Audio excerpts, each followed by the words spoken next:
Hello and welcome to another episode of The Podcast, a cannabis podcast for budding enthusiasts. As usual, you're joined by your boy, Heavy Days from the Upside Down Library, and as always, we want to give a massive shout out to our incredible sponsors who help make the episodes happen. Seeds Here Now is your number one stop for all the best genetics in the game. From the latest drop to the hottest breeders, landrace to hype, they got everything covered from breeders across the globe. People like Exotic Mike through to yours truly, Heavy Days, all the way through to Irizan and his landrace crew. They have something for everyone, whether you're after THC rich, CBD dominant, they will help the first time grower through to the most experienced cultivator. With the best customer service in the game, you can reach out at any time and they will make sure you are happy with your order. The only seed bank in the game to offer guarantee on satisfaction, not just germination. Who else offers that? At the end of the grow, if you're not happy, hit them up. They'll make sure it's right. Truly the best service in the game. A massive shout out to our friends at Seeds Here Now for offering all the best genetics. We appreciate you so much. Now you got your genetics sorted, you need to ensure your room is pest and pathogen free. To do that, you need to check out our good buddies at Copet. With all the best biological solutions for any situation you're in, be it aphids, mites, you name it, they have a solution for you. Whether you're a home grower, a small operation or a multi-state producer, they can ensure your garden is pest and pathogen free, which gives your crop the greatest potential to shine to its fullest. Their Spidex Red is the best predator in the game for spider mites. They have proof of predation technology. These predator mites will literally turn red in front of your eyes as they're eating the spider mites. It visually shows you they are doing work for you. Keep your garden happy, keep it healthy with our buddies at Copet. Thank you so much for your support. So now your garden popping, no pests, no pathogens, amazing genetics, but you got to feed them. Let me tell you, my first grow ever used Canna Nutrients, and that's when I fell in love with their Boost and Riser Tonic. It's all organic. Both of these products can be used seamlessly and integrated into any room and any system. It boosts root production, plant defense, and best of all, it'll give you some of the tastiest crop you've ever seen. The Canazyme is another one that's great to use in any system. It boosts microbial activity, it helps with nutrient uptake. It's a no-brainer, guys. Grab yourself some Canna Nutrients. Specifically, Heavy Days, I love the Boost in Flower, the Riser Tonic in Veg. After just one or two applications, you're going to see a clear difference. Shout out to our friends at Canna. Thanks for your support. Big love to our friends at Dynavap, incredible supporters of the show and incredible producers of the best vapes in the market. They've got a massive sale coming up for Black Friday and I want you guys to check it out. Celebrating the launch of the Vong, the incredible Dynavap unit that plugs directly into your bong or water piece. Seriously guys, this thing hits pound for pound as hard as a bong. I've been able to use it. It is incredible stuff. I want you to get around it. The sales have 20% off the new Vong X, as well as bundles with up to 41% off. That's incredible value for money, guys. If you're considering getting on top of your respiratory health, you want to get away from combustion, check out our good friends at Dynavap. Best in the market. This sale is going to be nuts. November 10th, midnight. Check it out. We love Dynavap. And last but not least, a massive shout out to our friends over at the Patreon gang, truly the lifeblood of the show. If you want to get early access to upcoming episodes, the ability to submit questions for future guests, as well as access to a whole stack of swag we give away every month, please check out the Patreon, www.patreon.com/thepodcast. On today, we have none other than the incredible Auryn of Purple City Genetics, here to chat all things breeding, clones, seeds, prediction for the future, hype, hash, so much more. So without further delay, let's get into it.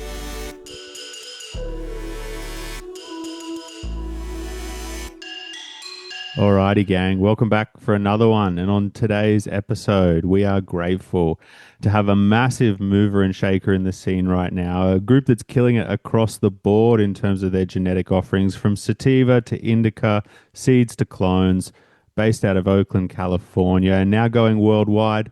A massive thank you to Oren of Purple City Genetics for taking the time to join us today. How you doing?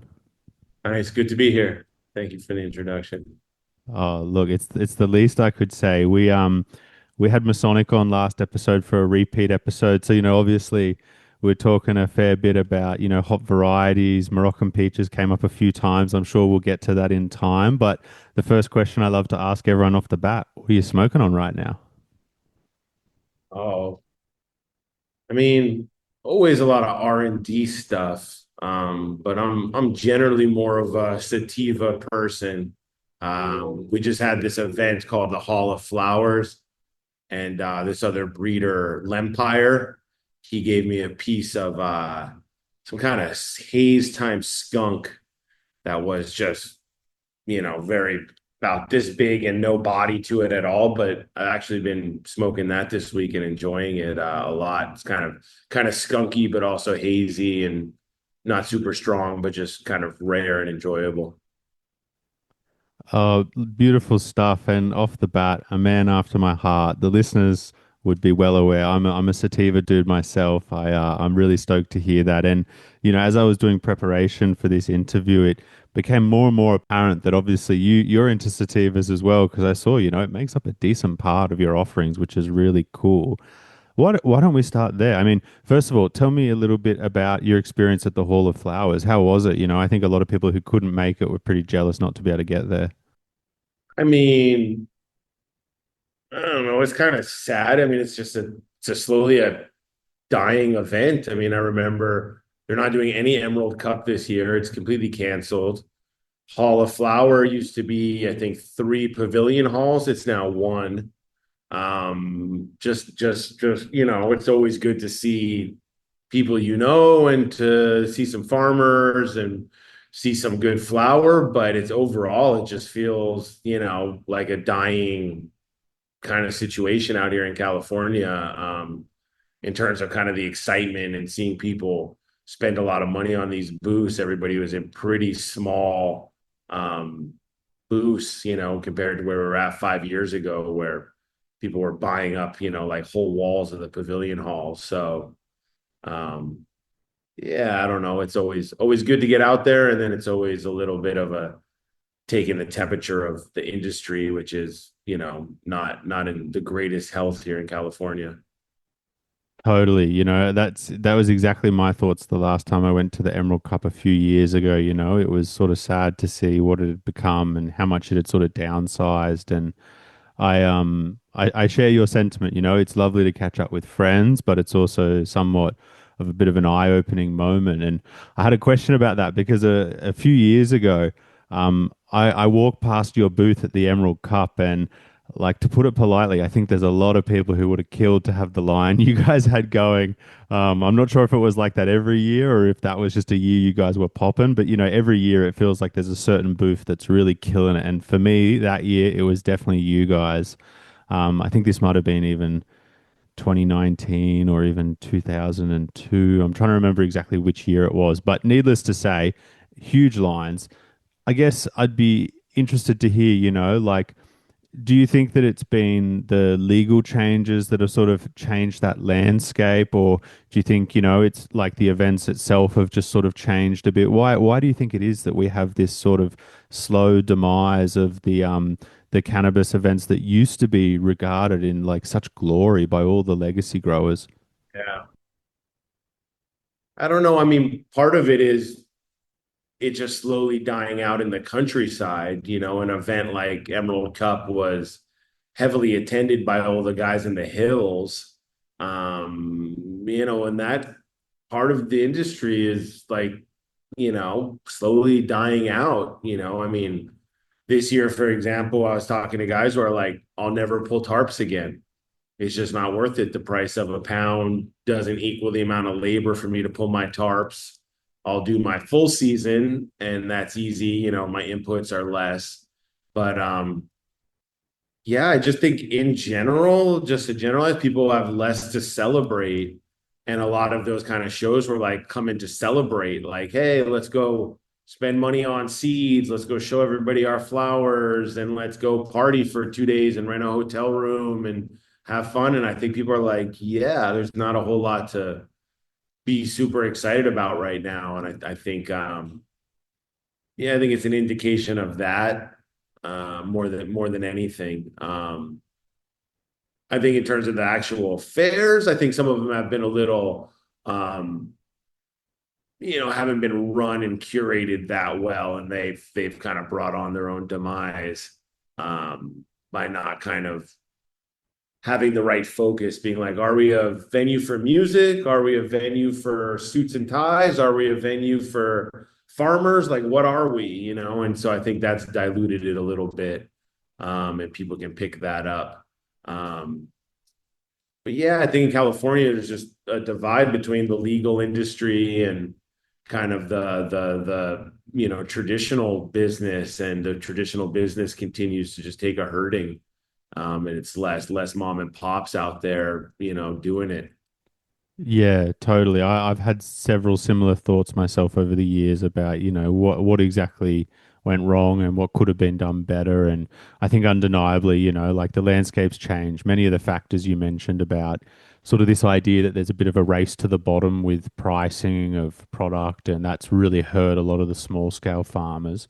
I guess before we move on to the next topic, I like to ask the guests, if you could make a couple of legal changes, like, is there anything that you think would be quite an easy sort of, not easy, but like, what's a thought maybe you've had about what might help change some of the situation we're in, Like, I mean, obviously you guys have been able to do really well in the current situation. Have you thought to yourself, oh man, if people could maybe focus a bit more on this sort of thing, they might be able to do a little better than currently? I mean, one thing which seems obvious, I don't know how they would implement it, but like I have a friends in Maine, and in Maine you can sell direct to customers. So I think that like they go back and forth here. Can they have farmers markets? Can they not? Then they break it up into the county or the municipality. Will they allow it? But I think something like that. For small farmers, like the guys I know in Maine, they're small, but yet because there's no middleman, there's no taxes, there's no people taking a bite along the supply chain, they can just go directly to consumer and they can still make a decent living for a small time farm. Um, I think the way it is now with the distribution companies and the taxes at each point along the supply chain, you know, like guys they just can't make money. It's like it's just not worth it anymore. I think that's something that they could probably figure out how to legislate correctly that would help. I think culturally, um, having lived through it, I think there was some, you know, like a couple of factors, like particularly with this Northern California kind of outdoor mom and pop farm reality that, was most of what was the traditional, medical cannabis market, was guys, started really chasing, the indoor varieties and started chasing kind of the Instagram popular varieties and some of that stuff. And I think those varieties obviously don't yield as well, don't do as well outdoors. And so a lot of guys started growing runts when they had previously grown Blue Dream. And the difference is like pretty drastic on what you're going to be able to do with that finished product. So I think guys got involved with some of the wrong genetics.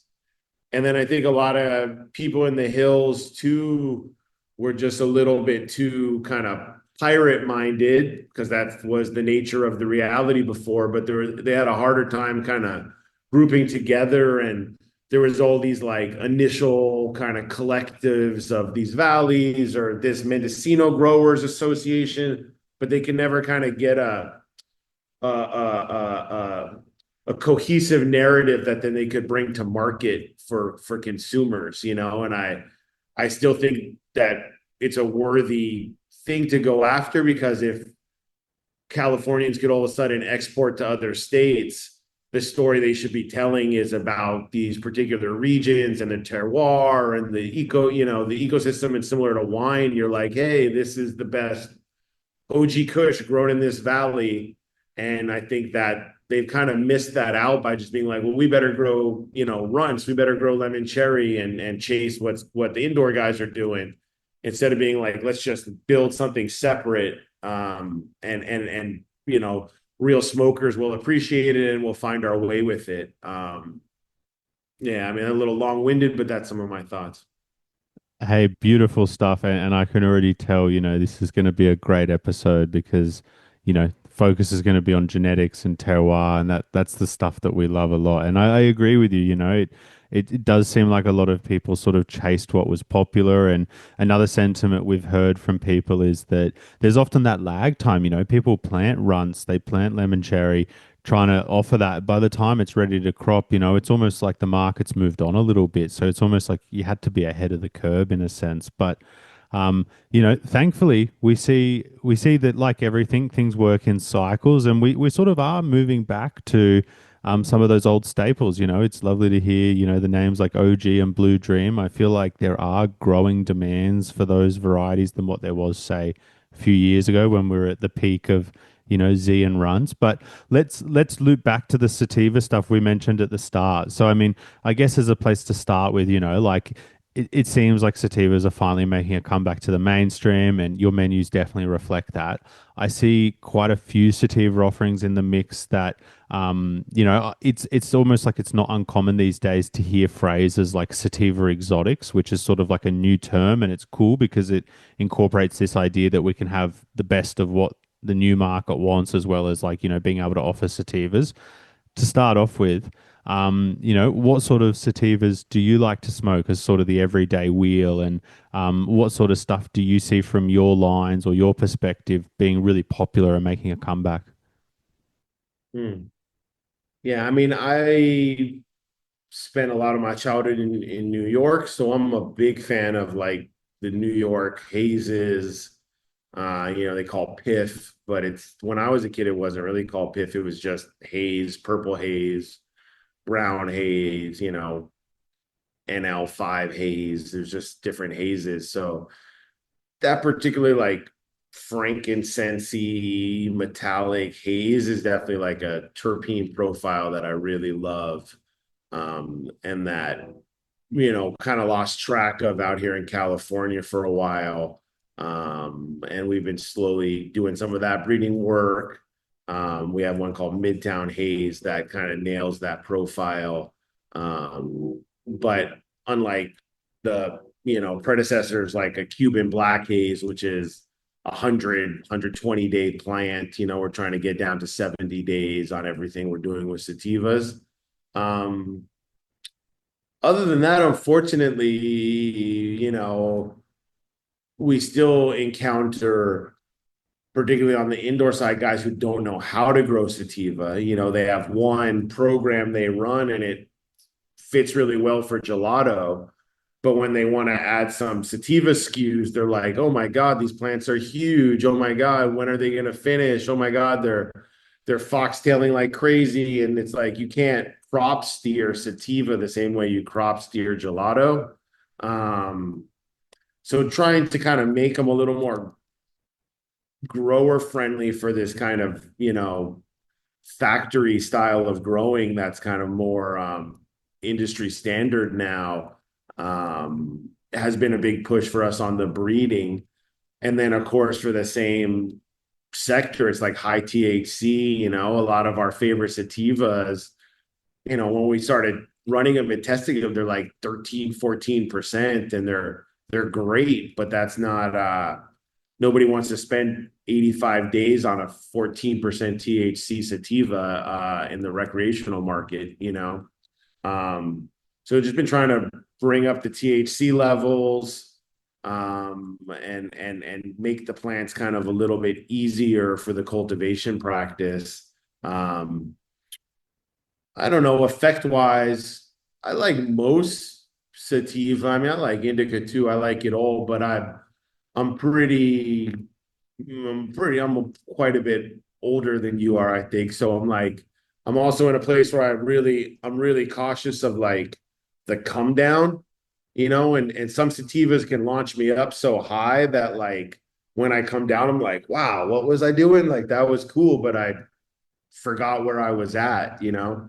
Um, so I like this like high altitude, but then this like kind of slower kind of come down where it just kind of wears off and I feel generally sober, not exhausted from it. And that's a big effect that we chase in the breeding, you know, is like, oh, this tastes great. Oh, this tastes good. Oh, this is easy to grow.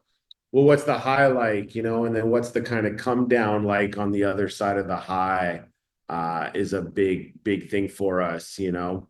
Um, we come out of the medical here in California where so much of what we were doing, whether it was tongue in cheek or not, was like so much about the effects and the benefits for the patients. Oh, this is good at nighttime. Oh, this is very social and creative. And these are all the kind of words we used to have to describe our varieties with in medical. And you know, like we believe that, like that all of a sudden that really became central to our thinking on when we're curating menus of like, oh, does this one put you to sleep? Does it, you know, what does it do? It's not just bag appeal, it's also effect. So, uh, you know, so even within sativa, we try to have a little more even keeled, something, you know, high anxiety. Like I got guys who are like, I hate sativa because they've only had really high anxiety, heart pumping sativa. And then you give them something a little bit tuned down, and they're like, that was amazing. I went on this hike and I just felt great. And, you know, so, you know, there's different levels of sativa, and we like to try to, you know, hit kind of all of them as much as we can. And really flavor profile is just kind of, you know, out here in California, everybody got really overwhelmed with too much, you know, Jack Herrera. I mean, maybe all over the world. But, you know, also Trainwreck, Jack, Durban, it's like that particular terpenoline dominant sativa is like kind of what everybody thinks about as sativa. So I've tried to like put out a lot more sativas that are maybe shades of other profiles so that people go, oh, this is a sativa. This doesn't really like a. We have one called Bob Hope that doesn't have any terpenoline in it at all. Has a very clear, upbeat high, but you would never, upon looking at it and smoking it, actually think sativa right off the bat. You know.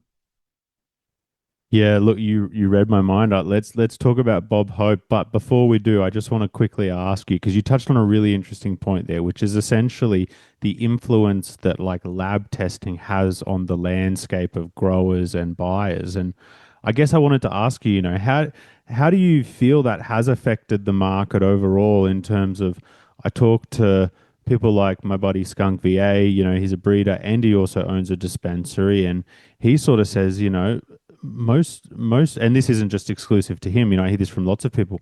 Most dispensaries don't want to touch anything that's under 20%, even if it's like a legacy strain. I mean, he referenced the Chem 91, which is obviously not a.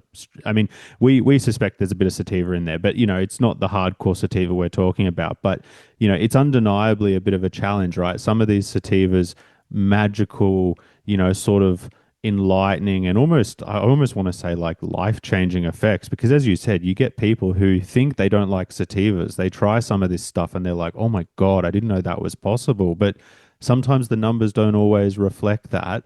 You know, how do you combat that and what effect do you think that that has on the overall landscape? It's hard. Yeah, I got a friend who I sent some sativa to, and he's like, wow, I didn't know I liked Steve. He's like, this weed makes me want to be a better person. Hell yeah. He's like, I want to be a better father and a better parent and a better husband. And he's like, I'm not used to weed making me feel this way. I was like, wow, that's what we're looking for, you know.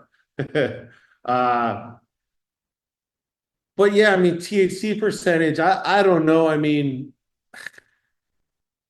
it's just stupid, you know, but it's like it's not going to go away. I don't know if it's the job of the breeders, you know, who seem to have the smallest kind of voice in the retail situation to do the education. You know, I wish more you know, I wish more brands would try to educate like that, but yeah, it's just hard. I don't know how it's going to change. I just don't know. Obviously it's like no one ever buys wine based on the alcohol percentage. I don't even I can remember the last time I looked at alcohol percentage on a bottle of wine. But everybody does on cannabis. They've just trained us to look at that when you're at a store. You're like, oh, what percentage is it? You're like, oh, it's only 21. And everybody who smokes knows that doesn't mean anything about the effect really. Um, so I feel like it's like maybe as prices continue to go down, maybe people will start to feel like I feel like some people feel like maybe their dollars need to buy THC, that's what they're buying. So they need to get every last, percentage point of THC for their money. It's like the bang for their buck. And I'm like, maybe if there's everything's cheaper, you're like would try more diversity. Um, but I don't know how it's going to change because it's certainly a conversation that seems ongoing for years now among everybody I know who's a smoker or a breeder or or anybody who's serious about cannabis, but it doesn't seem to affect the shelves, at all. Yeah, totally. I think we definitely, as an industry, need to figure out a way how we can better communicate that with the buyer. As much as I would like to blame, oh, it's all buyers not knowing anything. I think there probably also is a bit of an onus on us to figure out how we can better educate them, which I think is sort of alluded to in your answer there. So I totally agree. But let's jump back to the Bob Hope. When I was going through your website, looking through the strains, it was one that jumped out to me. For anyone who hasn't heard of it, Super Lemon Haze by Durban Biscotti. Bit of an old world versus new world, fun sort of sativa based on what I'm reading. How would you describe it, and what sort of things do you think people are attracted to? And as a quick little follow up, we had a few listeners ask us, your Super Lemon Haze cut, where did that one come from? I think a few people said, is that the Franco cut? Yeah, I mean it came to me from an Italian journalist in Italy long time ago, and I brought it back to the States. And so he claimed to have got it directly from Franco. So, and he was a extremely eccentric, but I thought, he seemed like he knew what he was talking about. And he definitely was giving me a very hard look in the eye when he gave it to me about what it was and how I needed to care for it. So, yeah, we've always considered it that. But I've had one other cut and it was definitely different. And then I've also smoked some other ones that are different. So it's unique, but I didn't get it personally from him, so I can't say exactly, but that's how it was passed to me maybe 15 years ago or something. Beautiful, beautiful. And in terms of how it manifests in the Bob Hope, what sort of things, how would you Yeah. describe Bob Hope and what are people drawn to with it? Yeah, I mean, well, so we made the Durban biscotti, which was an old Durban cut we had that's actually from a old lady I know back in New Mexico that she actually brought over from South Africa years ago and just does her own pollinations every year. And my old man lives out there and he was like, "You got to try this. It's so amazing." And he kept showing it to me, and it was so thin and spindly and kind of like she just grows with water. And I was like, no, no, I mean, I'm doing something different, Dad. I'm in California doing something different. And finally, one year I smoked some, and I was like, wow, this is really amazing. So I brought some seed from her back, and we pheno hunted, and we found a plant we really liked, and it was kind of a short, squat plant, but Durban. Um, but it was very low in THC. So we just were playing with it and we crossed it with this biscotti dough, which is a Canorado male we had from a pack. I think it's like a biscotti times forum cookies times thin mint cookies. And we were just like playing, really just kind of playing and having fun. And we found a cut we really liked that was, kind of like Durban heavy in the nose, but kind of more body high than anything else. We're like, oh, this is interesting. Like totally not what you would expect. You smell it and it smells like Durban, and you smoke it, it has like an Afghani effect. And so we just had that for a while, but we didn't know what to do with it. We didn't really, and so then we had a true male of it too. So we crossed it on to super lemon, and really, the super lemon, um, I mean, that's like a Mount Rushmore strain for me, it's like really high up there in its perfectness. Um, so we were just kind of looking for something different and looking to see could we kind of modernize it any bit by bringing in some of this like cookie lineage? Could we like, well, what we find, and we found this Bob Hope, and it's a very purple strain, which is like kind of dominates the market out here. So we just found something that was much higher in THC than either the Durban or the Super Lemon, and had this really great bag appeal. And the plants stayed kind of squat, and they were like these squat kind of, you know, yeah, just kind of squat, smaller plants. And we're like, oh, this is an interesting plant to kind of put out as a sativa. Like this is gonna not. We're calling it sativa for non-sativa smokers. So that's kind of what we're looking for. Yeah, hey, that's brilliant. Unique effect, a good little foray for people looking to give sativas a try, and they don't have that, sort of panic moment where they're like, "Oh my God, when is this going to stop stretching?" I like that. I like that.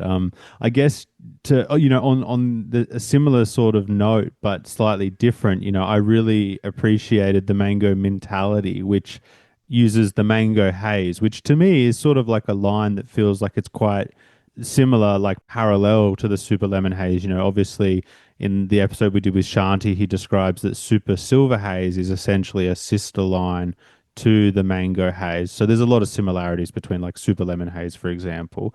I guess more in that mango sort of domain.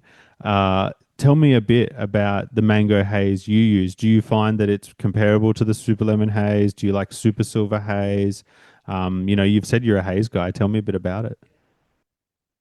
Yeah, I'm a fan of the Super Silver, definitely. And there's like a few cuts that I've had through the years that are all slightly different. So I don't know what's really the real one and what's just different ones floating around. Um, this mango haze I've had forever, and it was, I don't think it came from Europe. I think it was somebody who popped a seed.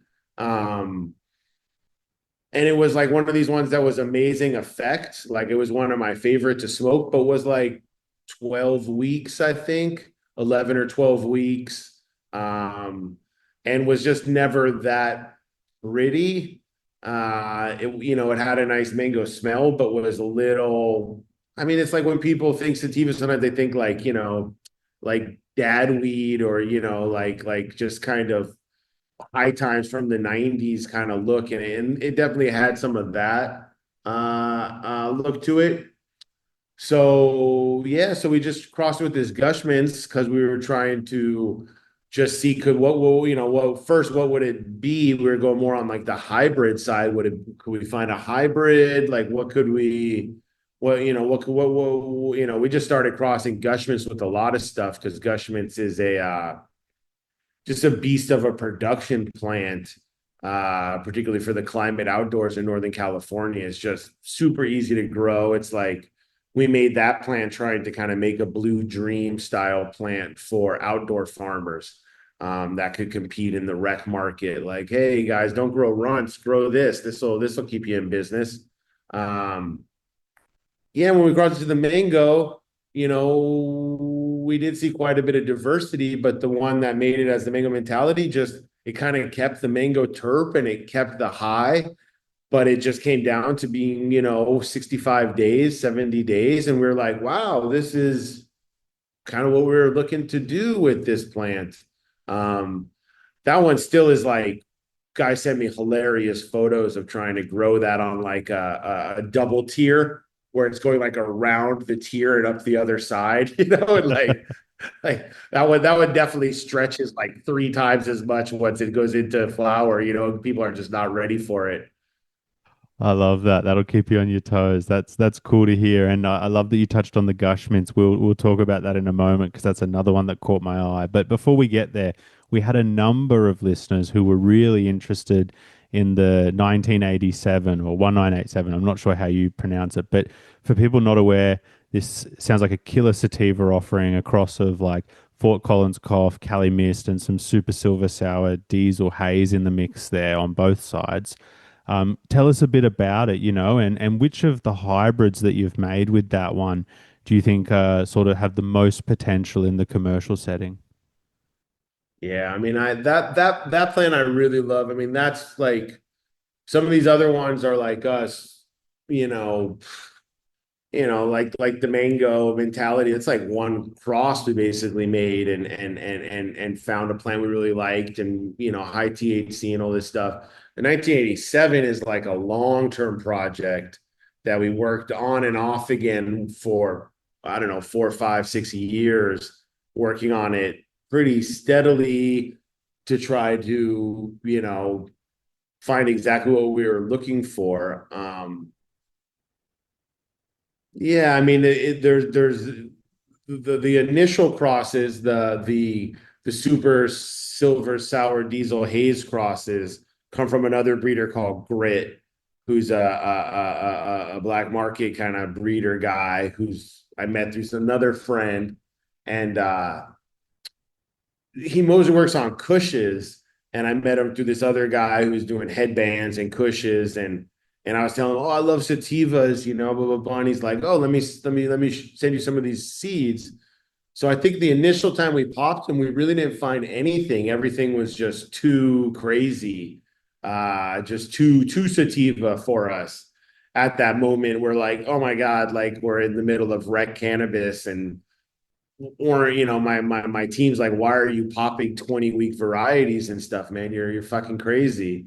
So we didn't find anything. I think the first time we popped seeds, and then the second time we popped only one. I think the Collie Mist cross, and we found a nice one that really reminded me of Collie Mist a lot, and that was just one of my favorite varieties for a long time was Collie Mist. So we just selected one that really reminded me nostalgically of that in the finished flower, but had slightly doable flower times and kind of production capabilities.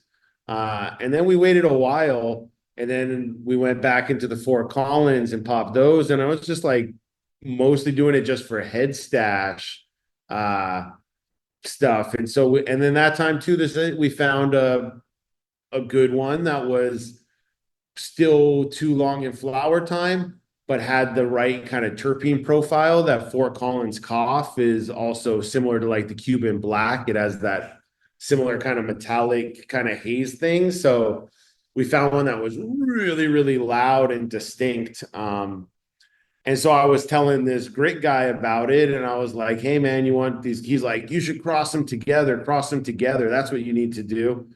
I was like, all right.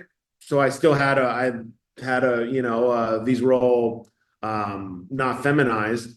So I, had a male. So we made a cross and we looked through a bunch of them.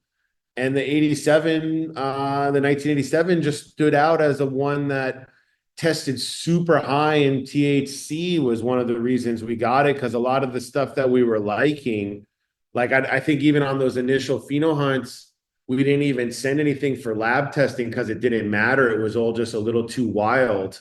But when we crossed them together, I was like, okay, let's send them out for THC percentage. And stuff was just, 15, 16, 17. And there was one plant that tested at 30%. And we're like, oh, look at this plant. And we kept it around for a while and never reran it. And then when we reran it another time, it came out a lot nicer, just had a decent body to it. And we're like, oh, look at this. And so then we started doing a lot of breeding with that plant. And then once we got like down quite a few dead ends and places with the breeding, I was like, well, let's go back and release the 1987. And so I still have a bunch of crosses that's still to come. And we went back and re-released this to kind of like pave the way for the future of that line. But yeah, I mean, it's a very unique plant. I don't know if it's a super silver diesel haze, but there's one that's around called the Shire, and it's very similar to the Shire. very similar terpene profile and grows similar to it. And so, yeah, I mean, this was really like just trying to do some really, for lack of a better word, like just really nerdy kind of work that was just like right up my alley, just for myself and for a small group of sativa friends that I have that are really passionate about collecting and preserving some of these varieties. And I was like, oh, let me do some of this work and try to like put it out into the commercial reality and see what people think, if there's anything for it, and a lot of our guiding principle, like I said, was like we're so involved in the medical scene in California that, really quickly I was like, oh, look how quickly the diversity is just bottlenecking here. I go into a retail situation and all the weed is generally the same, and it used to be so diverse. It was what was so amazing about California. It had so much stuff. I think like probably like 2006, maybe 10 years after medical, it was just flourishing with diversity. And I was like, within 2 or 3 years, I was like, oh no, it's all disappearing. Like none of the, and a lot of these guys who have these strains aren't going into this new market. So it's just going to die with them.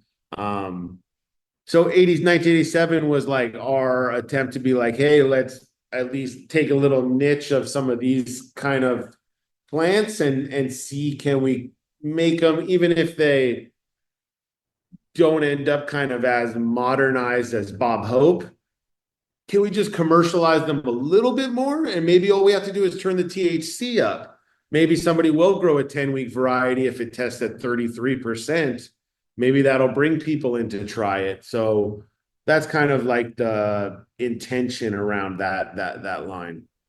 That's beautiful. I love that. And so many cool little tidbits popped up in there. I love that you referenced the Shire. That's a cult favorite amongst the listeners of the show, that mythical 100-day pheno that they grow up in, like Albany, I think. You obviously maybe got some exposure to that being from that area, or, at least East Coast. Um, that's really cool. And I guess, one of our listeners was very keen to hear if you had to offer one pack from that variety that you think people would really enjoy, like one of the hybrids, what would you be saying? Oh, look, most people will be stoked with this. I mean, I really like the Estefan, which is the Cuban black in it too. And some of those like require more pheno hunting. I mean, one, because there's true males in there, but also because there's definitely 120-day plants in there still. But there's also some shorter ones, and we found some plants that are, you know, 9 weeks and are fine pulled at 63 days, 65 days. So I think that's the one that's got the most like gems in it. Like if you were to go in there, you could find some special stuff. But we have a whole new this coming year, there'll be a whole new release of 1987 gear coming out. Well, our listeners will be very stoked to hear that, because I think that was one of the things they were keen to hear, what's happening going forward. And you've touched on the Cuban Black Haze a few times. I'll quickly ask you while we're here on the topic, you've made a hybrid called the Oakland Piff. And, that obviously we've referenced Piff, people are aware of it.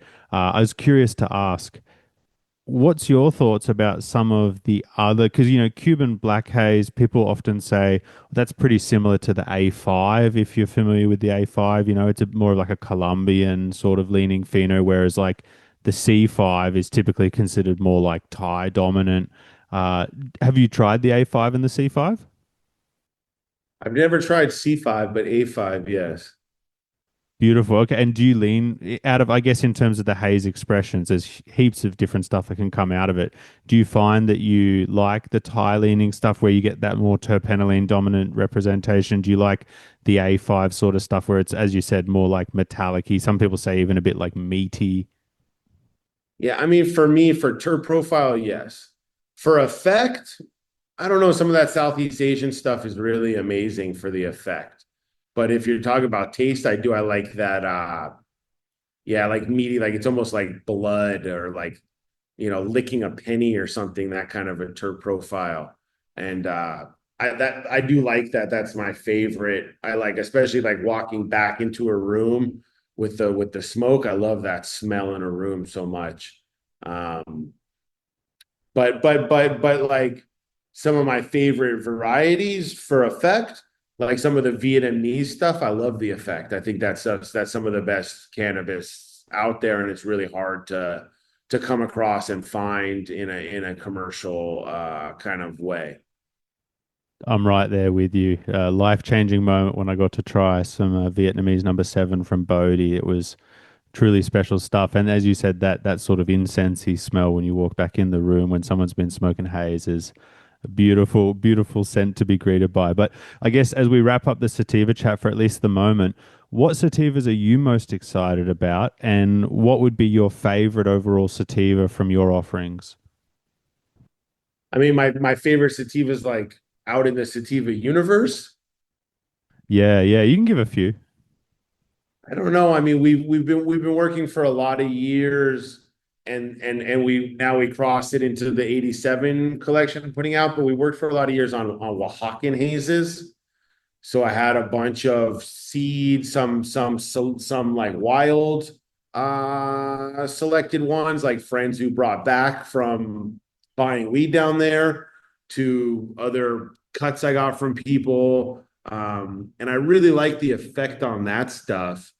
And the terp profile is kind of like, I don't know, kind of unique in that it's not either of those. It's not really terpinolene, and it's not really that metallic haze. It's got more of I don't even know what to call it. You definitely would call it a haze, but it's like it's got a little bit of maybe like apple or something in it. It's got maybe a little more of like a fruit kind of thing, but not fruit forward, just kind of hazy. And then you're like, oh, there's like a sweetness and a fruit to it. Um, I like a lot of the effect of those plants. I just feel really happy. It's like just it's not super strong, but you're just like, oh, it's like having a good shower. You're just like, wow, I feel great afterwards. In terms of artwork, I don't know. I'm pretty excited for one we have out now called Lady Pink, and that's our first terpinolene dominant one. So we were, shy about releasing a terpinolene dominant, sativa, because everybody just hates on terpinolene out here. But then slowly I was realizing how many, like, particularly young guys I have working for me, they've never had Jack, you know, and they're not sick of it because they've never even had it. So I was like, oh, okay, like let's put out a terpinolene dominant plant. Um, so the Lady Pink is just straight loud as could be Durban, Jack Herrera, terpinolene, punch you in the face kind of smell. But we were able to make the flower like really purple and just like super covered in trichome. So your like bag appeal almost looks like runts or something like that. Um, but when you smell it, you're like, oh my God, it smells like terpinolene from 10 years ago. So that one, I'm like, I still don't know if it's going to catch or not. It's only been out for this season. So it's been out for what, 6, 7 months. Um, but I'm curious to see if that catches a little bit of legs or not. Um, and then separate from that, I'm in the background, like slowly, we've also been working on, which this is maybe a nice transition piece, but we've been working on hazes and sativas for extraction, because I was feeling like too much of the hash world was just dominated by indica. And I'm like, where's the daytime hash? Like, I mean, you're in that part of the world. I mean, like Indian hash, like a lot of the chara stuff is sativa. The effect is absolutely sativa, maybe with a little CBD in it. And it's pretty perfect. You're like, oh, I feel great. So I got pretty curious in like that world of like, okay, can we bring some more not necessarily from the terpene profile, but just from the effect side, can we make some really upbeat, creative, energetic sativa hash plants. And so we have one called that we just put out this year that is more on the sativa profile called Chomsky. And I'm curious if Chomsky kind of catches. I just at the Hall of Flowers, I saw a couple people who were like, wait till you see the hash we made on Chomsky. It's amazing. So I'm like, okay, like we're just slowly tiptoeing into that a little bit, but I'd like to be able to balance our sativas we have out for flower with a pretty heavy menu of sativas, hash plants also for extraction. I feel like it's necessary. That's really cool to hear. We'll all have to keep our eye on Chomsky, and I appreciate the segue. You do my job for me. It's beautiful stuff. Sorry. No, it's perfect. Before we move on, I'll quickly say, we did have a listener who said that they were gonna pop some of the Pink Lady. So there you go. Credit to you. I guess to quickly ask, they said how many seeds do you recommend someone pops if they're going to run? I guess any of your lines. Obviously, you mentioned some stuff maybe you want to pop a few more, but as a general rule of thumb, what's your thoughts about how many seeds you might want to pop? I mean, it depends if they're, you know, have the space. In general, philosophically, like we have the space and we don't generally pop over 40 of a certain strain. And we've done these huge pheno hunts outdoors and we've done them even indoors with 150 phenos of each one. And it's too overwhelming. Like I end up with too many favorites and it ends up being painful to have to part with some of them. So generally we keep it around 30. We do about 30 plants per variety as a general size pheno hunt for us. And we find if we don't find something we really like in that, it's not fucking worth it. Like we're not going deeper unless there's like a real goal in mind that we need to achieve there. In terms of like, you know, selling packs of seed and about that, it's like I feel like you should be able to get a winner out of a pack of six seeds. I just I hate popping throughout my entire life as a cannabis grower. I hate popping somebody's pack of 10 seeds or six seeds or 12 seeds and not finding one plant. Um, so I feel like, at least for us when we do our like testing, maybe it's testing slash pheno hunting, maybe it's just testing.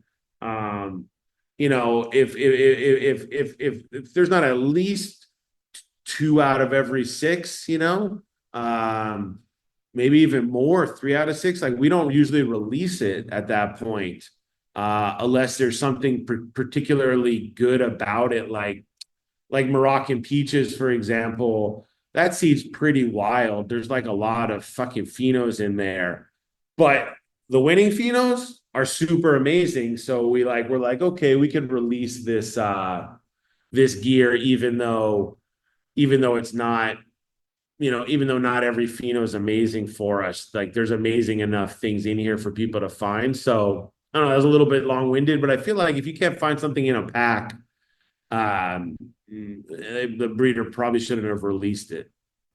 I fully endorse that idea. I think that people don't think about it, but pack size, in a sense, is what the breeder is implying. If you run this, you should be happy. That's why I'm offering it in that size. So I'm totally with you on that. So let's jump to the concentrates, which you referenced at the end of the last questions. I think that as a market, it feels like we are shifting more and more to concentrates, especially in terms of demand, with the advent of people getting better and better technology to be able to do these really dialed in dabs to all the way through to like vape pens and stuff like that. It feels like concentrates are holding a bigger place on shelves and becoming a bigger part of the market. Just to start off, do you think that we're ever going to get to the point where, or not ever, but do you think we're slowly getting to the point where it's harder and harder to find good flour, and soon enough it'll be almost like there's a role reversal? It wasn't too long ago that people would say, God, it's hard to find some, 5, 6 star Good hat, hash. yeah. But now it's almost starting to feel like that's the case with flour. What's your thoughts on the changing landscape? Yeah, I mean, I agree. I mean, I would agree. I mean, I have young kids and like I see just the generation a little bit older than them. It's like they think of cigarettes as fucking terrible, and I mean, rightfully so, but it's like they just vaping is just a normal part of like youth culture now. I'm still like my friends who do tobacco mostly still smoke cigarettes, and so that seems just to be a dying thing, just like smoking. Not when you go to Europe, and there everybody's smoking cigarettes and stuff. But in California here, it's like you smoke a cigarette, people look at you like you're crazy. Um, they do like they'd rather you're smoking weed on the sidewalk than smoking a cigarette. So I feel like that's affecting just the general zeitgeist around smoking. So I feel like, yeah, as more young people get older, less and less are gonna combust. I think that's just like it's like they're just not it's not such a big thing. Um, yeah, I also have a lot of older friends, older than myself, and they just can't smoke that much anymore either because they've been smoking for 30 years. And they're like, I only hit my volcano now. They're like, it's crazy, but I just don't fucking smoke much. They're like, I do a joint every now and then with friends, but other than that, at home, even if they're smoking flower, they put it in the vape. Um, so I feel like that slowly is gonna it becomes easier to use concentrates if you're vaping, also. You're not rolling a spliff with tobacco and hash. Um, so yeah, I don't know. I kind of it kind of makes me sad. I'm a flower person myself, so it makes me sad, but I do feel like it is going to be a shrinking thing. I don't think it'll ever go away like a gasoline powered engine, even if eventually most people are driving electric. There's gonna be plenty of people who are like, I want a gasoline engine. There'll be plenty of people who still do it, but they might be like kind of throwbacky people. No, that's a good way to phrase it. I totally get what you mean about there'll always be people who want flour, and I agree with you. The zeitgeist is changing. Combusting feels like it's a little bit on the way out. I myself am a vapor. Shout out to our sponsors, Dynavap. They create these awesome little vapes, and I've also got a Volcano. That's pretty good as well. So I can get across all aspects of that answer, and it brings us nicely back to what you mentioned the last question, the Moroccan peaches. A concentrate potential strain through the roof. I guess to give people the background, I think you've probably been living under a rock if you haven't heard about this. Undeniably, one of the biggest strains in the industry right now, causing lots of waves. And, probably one of the strains that's actually up there in my mind as one of the biggest of 2025. It's created using a cross of, the Spanish Barbara, which is, the Barbara bud, and then you cross that to the lemon tree scorange. Um, what is it about this strain that put it on the map as far as you're concerned? And what's the backstory? What's the genesis on this one? Tell us a bit about how it came into existence. Yeah, I mean, we spend a lot of time thinking about what makes a strain hit, you know? Um, because sometimes it's the smoke, sometimes it's the flavor, sometimes it's the effect, and then sometimes it's like the name, and there's like all these, sometimes it's just the right growers or the right influencers or whatever it is, but it's a real puzzle sometimes for us of why things become popular and why other things don't. Some things it's straight up, you're like, oh, like for us, Gush Mints. I'm like, Gush Mints succeeded because you literally could have never grown a plant in your life and you could grow really good cannabis with Gush Mints. It's that easy to grow, it's that much of a yield. Um, Other things it's really hard to put our finger on. But the genesis of Moroccan Peaches is just like, we've been in Spain for a lot of years. We have an office in Barcelona. We've been working out of Spain for 6 years or so, and then before that, more just casually. Um, but there I started really, being drawn to it. Partially because the scene in California was starting to die and get more commercial. And I was going over there and meeting these like amazing growers who only had two lamps set up or something, but they were like so passionate about it and so into the terpenes and the flavor and talking about it and some of the amazing hash, some really high quality Moroccan hash, but then some high quality, static and just this kind of stuff. And I really yeah, just kind of fell in love with the scene over there, of how passionate people were on these kind of like small batch stuff and kind of always have been really passionate about the hash guys. Those are guys who just, they live for terpenes. So it's like kind of right in my world. And I just love how passionate and weird some of these guys are. I've always loved hanging with hash guys and walking fields with them and hearing them talk about what they're smelling. And I'm like, wow, I learn a lot from them. So in Europe, I just like started connecting in also with all these hash guys, and I just was like, I love these guys. And of course, Barbara Bud was this plant that was really, kind of dominating the scene over there. And shout out, GWA and DJ Confa, and he had this cut. And I was like, man, this stuff's fire. I just love this hash. I was like, this flower's like, yeah, because they would have the flower and the hash. And so I got a cut of it and I was like, yeah, I think I could improve it. And that's been something, that we've been focused on for a long time. That's like what Gush Mints is for us too, is like, we were working with a lot of Kush mints and a lot of other plants in this similar terpene profile. We just wanted to improve it for growers, slower, faster veg, more vigorous, all these kind of things. So we were thinking the same with this Barbara Bud. Could we just make a better plant for growing and keep the peaches? But then once I kind of got into work, we selfed it. We crossed it to its, we pheno hunted that cross, and that's where Spanish Barbara comes out of. And we just kind of like, we're like, okay, this is a slight improvement, but it's basically the same terpene profile. But we just kind of improved the structure, but we never released that. And so we crossed that to a lot of things, the Spanish Barbara, and somehow, we had this lemon tree scorange for a long time. Scorange is like this amazing plant. That's just like this gassy kind of OG that's got like an orange profile in it. And we're like, oh, let's cross that to lemon tree and just kind of see. And we had this true male sitting around forever that was just really, everything it touched, it made really unique. Yeah, and so we crossed it with the Spanish Barbara and went through a pretty big pheno hunt, but similarly, like maybe 40 plants or so. And Moroccan Peaches was just so distinct. And it also really had the effect we were looking for. We were really looking for this kind of upbeat sativa kind of profile.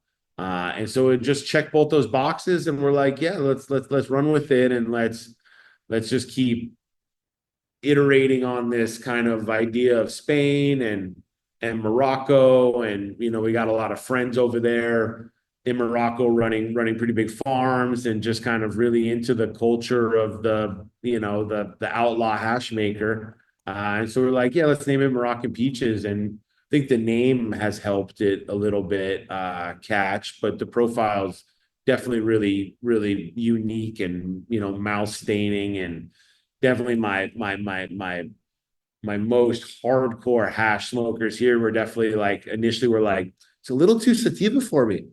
I notice I'm pacing my house quite a bit when I smoke. I was like, oh, good. That's what I was looking for. They're like, really? It's just a little, I get a little sketched out on it, And I'm like, all right, that's what we're looking to do. That's cool. I love that, and it's so cool. I undeniably, a good name helps to get stuff over the line. And I think it's a great name, Moroccan Peaches. It's got a ring to it, doesn't it? And lovely to hear that backstory. I've got a question submitted by a listener, and look, it's a really interesting one, and I want to stress this is not coming from any sort of like pointed sort of angle, but they basically said, that Moroccan peaches has become so popular among so many different growers. He says, look, I sort of offer high quality, low volume, boutique sort of stuff. And he's like, I go to dispensaries and I try to sell the Moroccan peaches. And he's like, I struggle to sell it because everyone's growing it. And he's like, and the problem is that most people are sort of in that more higher volume mid category. And he's like, it's almost hard to sell a high quality product when there's just so much of it being offered. And at the core of his question, he sort of alludes that it's not so much that there's any issue with the strain or anything like that. It's almost the fact that the scene goes through these trends, and it is such a big trend at the moment. It sort of made me wonder, like, what's your thoughts when you hear that you can create a strain that's so popular and it's dominating the market so much that you almost end up in a situation where like a really high quality product can still be somewhat challenging to sell because dispensaries have probably seen however many jars of it, and they just get to the point where they just assume your jar isn't maybe any better than anyone else's. But I think it's partly a reflection of where the scene's at more than anything. But I'd love to hear your thoughts when you hear that. Have you heard anything like that? I mean, it's undeniable. It's so big at the moment. For sure. I mean, I hear it more on the flower side, like Gush Mints, for example. Guys just rename it now. I'll visit a farm and I'm like, oh, you guys are still growing Gush Mints. They're like, yeah, but we call it this when we sell it. I'm like, like I don't doesn't make me feel great. I like to have the name out there, but at the same time, it speaks to the success of the variety and you know the ability for us to achieve our goal from a breeding and branding perspective. So, I take it as a compliment, I guess. I mean, I think for the hash guys, you just gotta constantly be doing new varieties. It's kind of crazy, but the hash guys really chase the new thing always. Sure, you could do papaya every other year, and do a sour or something. There are some like standards or a straw nana or something, but then there's these other ones that you just gotta be cycling through.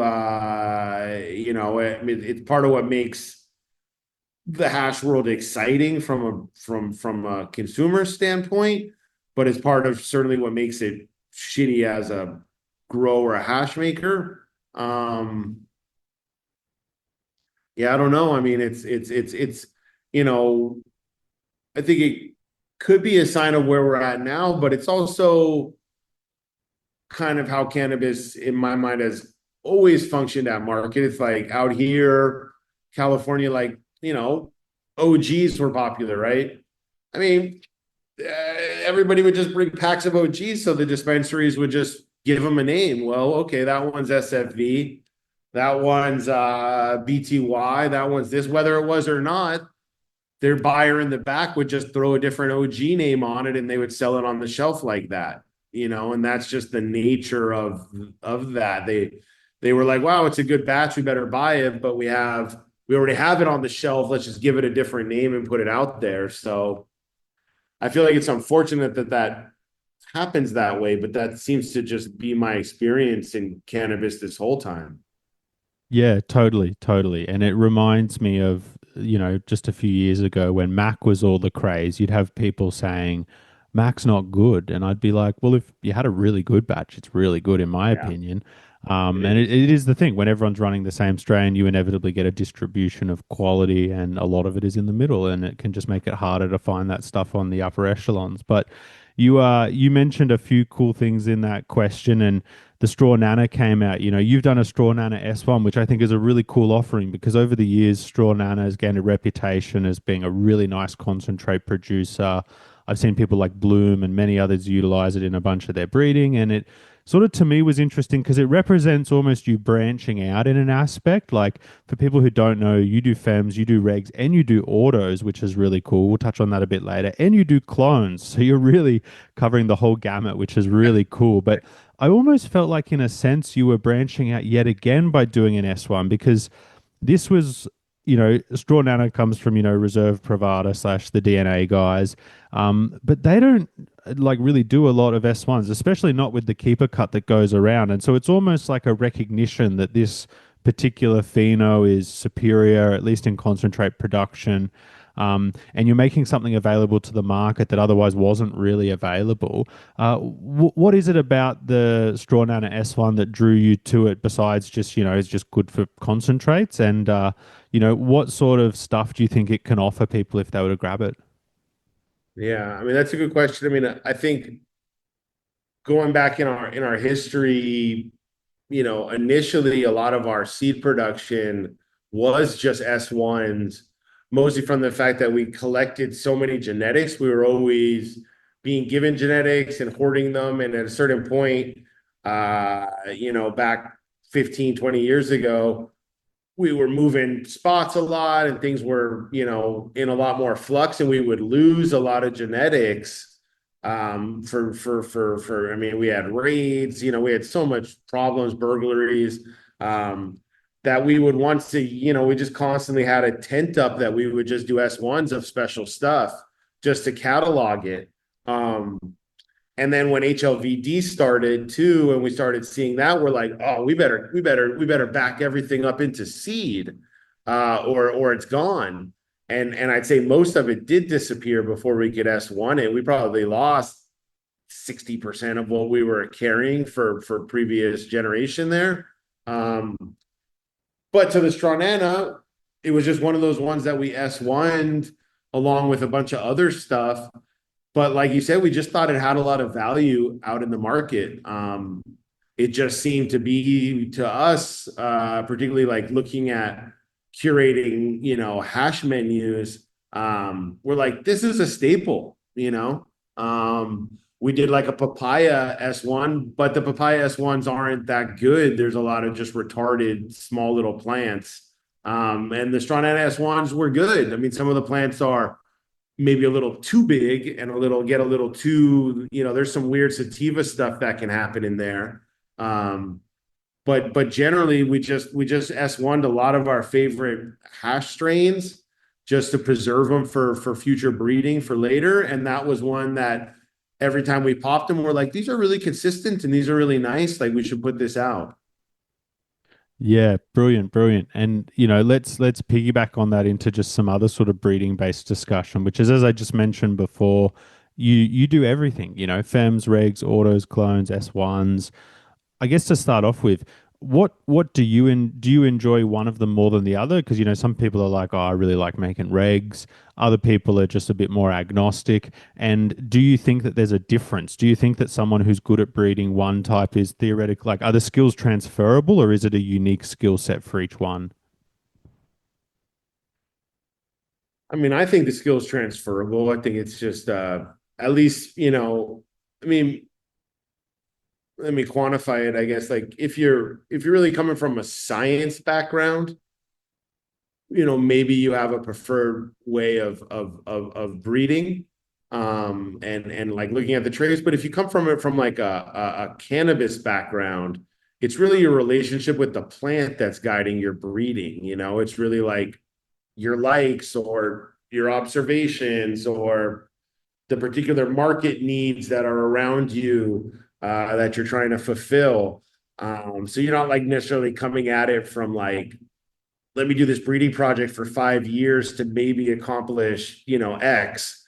You're more like, oh, I love this plant and I love this plant. Let's see what happens. And oh, like look at these traits. I'm seeing them in the next generation. And you're more doing it from a love of cannabis, than a love of breeding.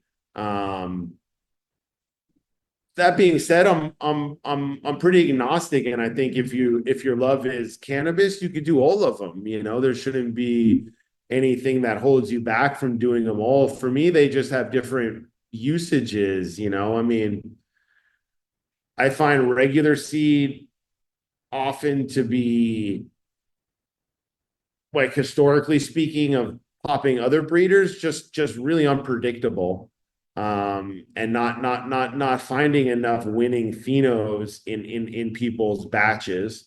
um so some of us doing FEMS was just wanting guys to succeed and not just be like, man, I just bought another pack of seed and I didn't find anything, and I feel like FEMS are a little more safe in terms of like phenos. Um, for me, I mean, just like straight challenge, fun, interesting experience was really the autos, which we started just cause, like you're saying, it's like we're a licensed California nursery first and foremost. And when legalization started here, we started having clients ask us for like, hey, could you provide 50,000 clones next week for this place? And I'm like, no, that's like a month or 2 months of our production, but I could get you feminized seed.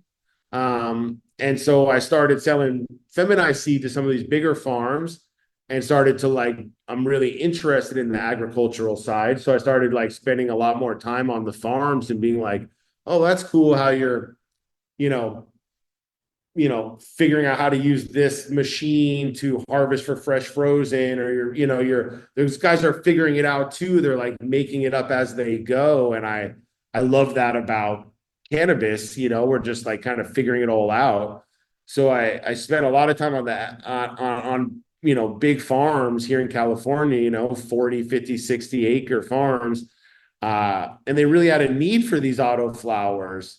And they were planting such terrible plants that it was embarrassing to see.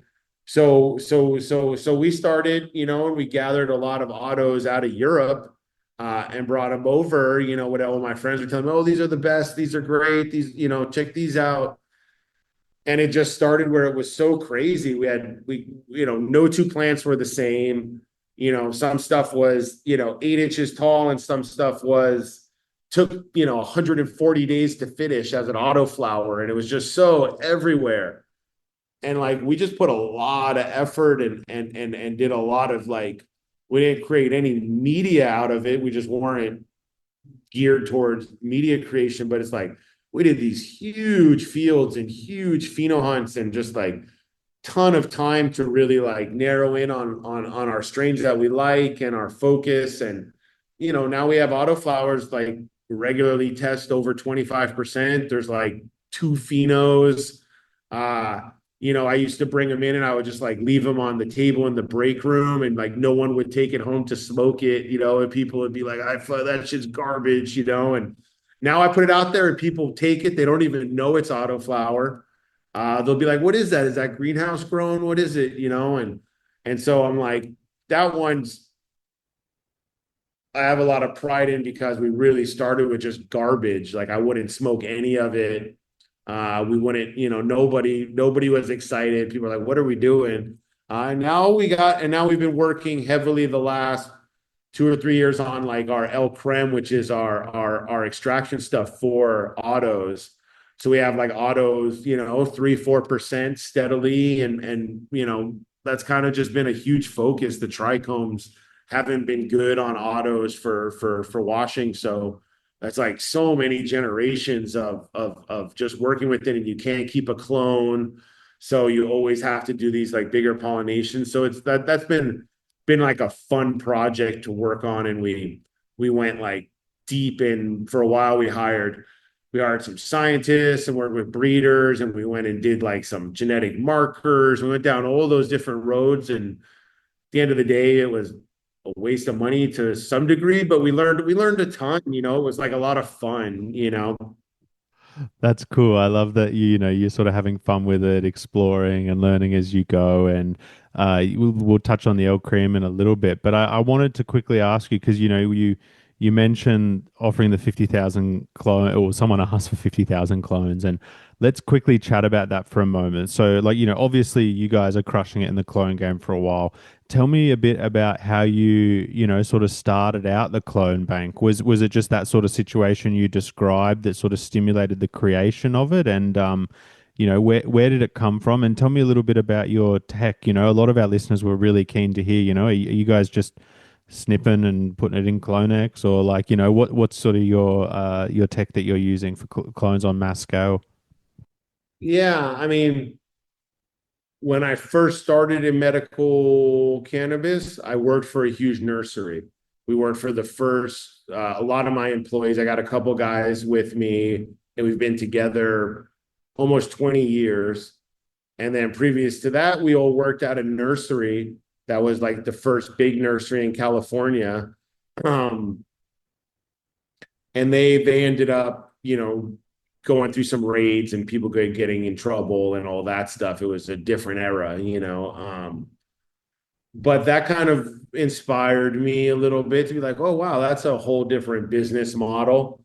And then we'd always been really, my brother's in my business with me, and we were always collecting genetics and really, making seeds and just kind of playing, and had outdoor farms and we're doing all that. And so we just slowly got a really good reputation for cuts, and it was mostly for friends back then and just helping people out for outdoor seasons. Um, and then we were, selling our flower in dispensaries and asking the guys, hey, would you guys buy our cuts if we brought them in? And they're like, absolutely, you guys do great work. And slowly kind of built up a bit of a reputation, mostly just in that back then, guys would say, hey, this is this OG Kush or this cheese cut or this super lemon haze, and then you would grow it out and it absolutely was not the cut that they said it was, and you just wasted 3-4 months. So we got a good reputation just for standing by what we were doing, and yeah, I think we still ran flower in parallel to like 2006, 2007, somewhere in there, and just did like the nursery kind of seasonally. And then in 2008, when they had Obama come in, like our local dispensaries here in Oakland, like Harborside and Berkeley Patients Group in Berkeley were big ones. And they're like, man, our lawyers are saying we could give you all this paperwork for your nursery that you're supplying to all of our other providers. And you want to come meet with our lawyers and the city council members. And we started getting involved a little bit with that. And I was like, oh, like this is going to go legal. Like this is changing rapidly. And then they were like, look, you should put a brand on it. Why don't you brand it? It's fine to put a brand on it. Like, let's go for it. So we got a lawyer and started a little company and put the brand on. And that was 2008, and we've just been kind of going since then. And in terms of the tech, I mean, HLVD changed a lot in the nursery game, because of cleanliness protocols. We used to be able to cut a lot more clones in a day than we're able to now because of just sterilization practices. But yeah, we pretty much just clone and we're pretty old school. We don't even use Clonex. We use Dip and Grow, which is like your grandma's Clonex, but that's just what we started with. Um, yeah, and really, big thing we've been going through this year, not to get too gossipy on it, but is like this whole fucking trouble with Grodan, where they've been putting out inferior Rockwell this year. We've had terrible problems with it, and they've admitted as much to us that their product's inferior, that it's coming out of a fact. They only have one factory producing good Rockwell, but they're still, and they have no recall process. And I'm like, why didn't you tell us? Like, I spent hundreds of thousands of dollars with you guys, and you don't tell us. We have to come to you, and oh, we'll give you free Rockwell. I'm like, it doesn't even work right now. So yeah, I mean, that's been a real challenge in the last, I'd say, year and a half is some batches are good and some batches are bad, and we're just watching our rooting rates and our success rates, and we're like, what's going on here? Like, what's happening? And we finally, in the last few months, got them to admit to their problem. And that I don't know if everybody's been going through that, but it's definitely been a thing here in California. People are talking about. No, totally. It's an interesting topic you bring up. I think I've seen a number of growers. Like, I think, I hope I'm not misquoting this, but I think I've seen Capulator post about issues he's had with his rock wool, and I might be mistaken. It might be someone else, but I've seen a number of people post about it, and I can't help but laugh when you said that. That you complain about the product being not good, and they offer you more of the same not good product as No, compensation. thanks, guys. Thanks for that corporate perspective on that.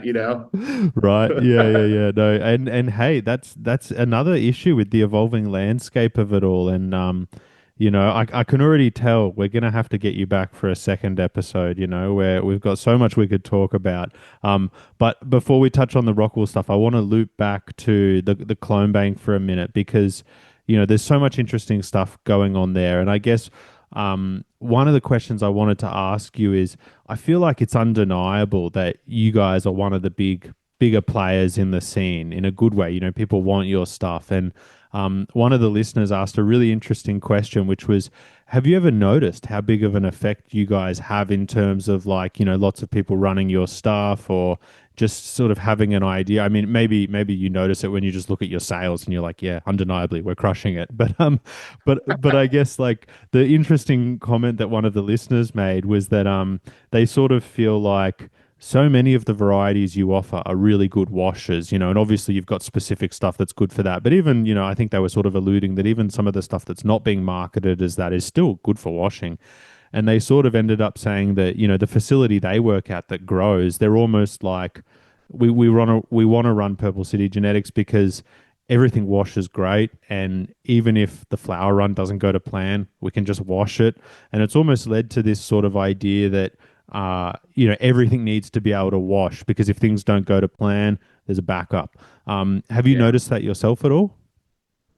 Yeah. I mean, in terms of there's two parts of the question. One is are we aware of our influence in the space? And then two, about this washers and stuff. I mean, with the washers, absolutely. I mean, the reason personally, like I said, is like I love hash makers. I love how passionate these guys are about terpenes and plants and anybody who will dedicate a life to a Skittles plant is okay with me. I'm like, that's a terrible plant, but they'll keep running it just for the terpenes. I'm like, okay, these are the guys I like. Um, but with legalization coming in, besides trying to breed for yield, which was a big part of our breeding program, like on a Gush Mints, the other part was like, hey, what are we going to do with all of our customers and friends who are small organic farms and have the most amazing organic processes and are just doing everything so right, but are never going to compete. And that's where we started seeing, fresh frozen kind of coming in. And I was like, okay, well, one of our main goals should be that the plants that we're really putting out there are these dual use plants. So you can choose to go flower or frozen, depending on your buyer, depending on the season, depending on the market. So you can you can bring your buyers in close to harvest and they go, hey, we'll buy this as flower. Or, you're like, God, I have no buyers. There's just nobody's buying. Like, let me just freeze it and see what happens. So that absolutely really motivated us to be like, how can we help save small farmers up north that are never going to compete with these huge 40 acres of flower farms. We're going to have to connect them with these really high level hash makers to just put out this really fine product. Maybe this can be something that NorCal can be known for. In terms of our like influence out in the world, I mean, I think like historically speaking, like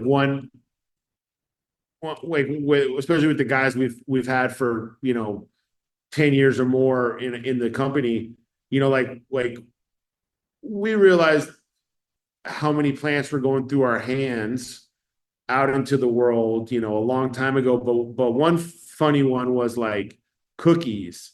Like we have a cup called PCG cookies. They call it the cup cookies because it won a cup. But we had it for years before that, and we're selling it, and we had it for a good amount of time before there was ever a company called Cookies, and we were selling it. And so when all of a sudden cookies started, I'm like, who are these guys? What are they doing? And I'm like, oh, look how much money these guys are doing merchandise. These are guys are merchandisers and bud tenders, and look at how they're gonna build this whole thing off of this variety, and they're not selling clones of it. So cookies, they had a cut of it obviously, but it might have stayed kind of small, except we sold fucking million cookie clones in a few year period, and I'm like, that really got out there. And that was kind of eye-opening to me of like the influence.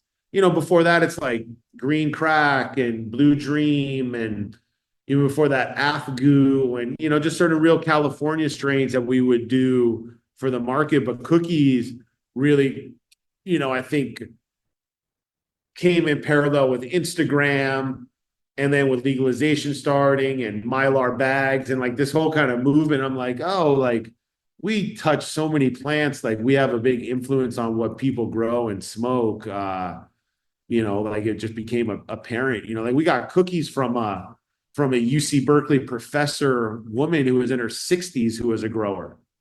She had nothing to do with the street at all. She's like, oh, this is a cool cut, you guys should try it.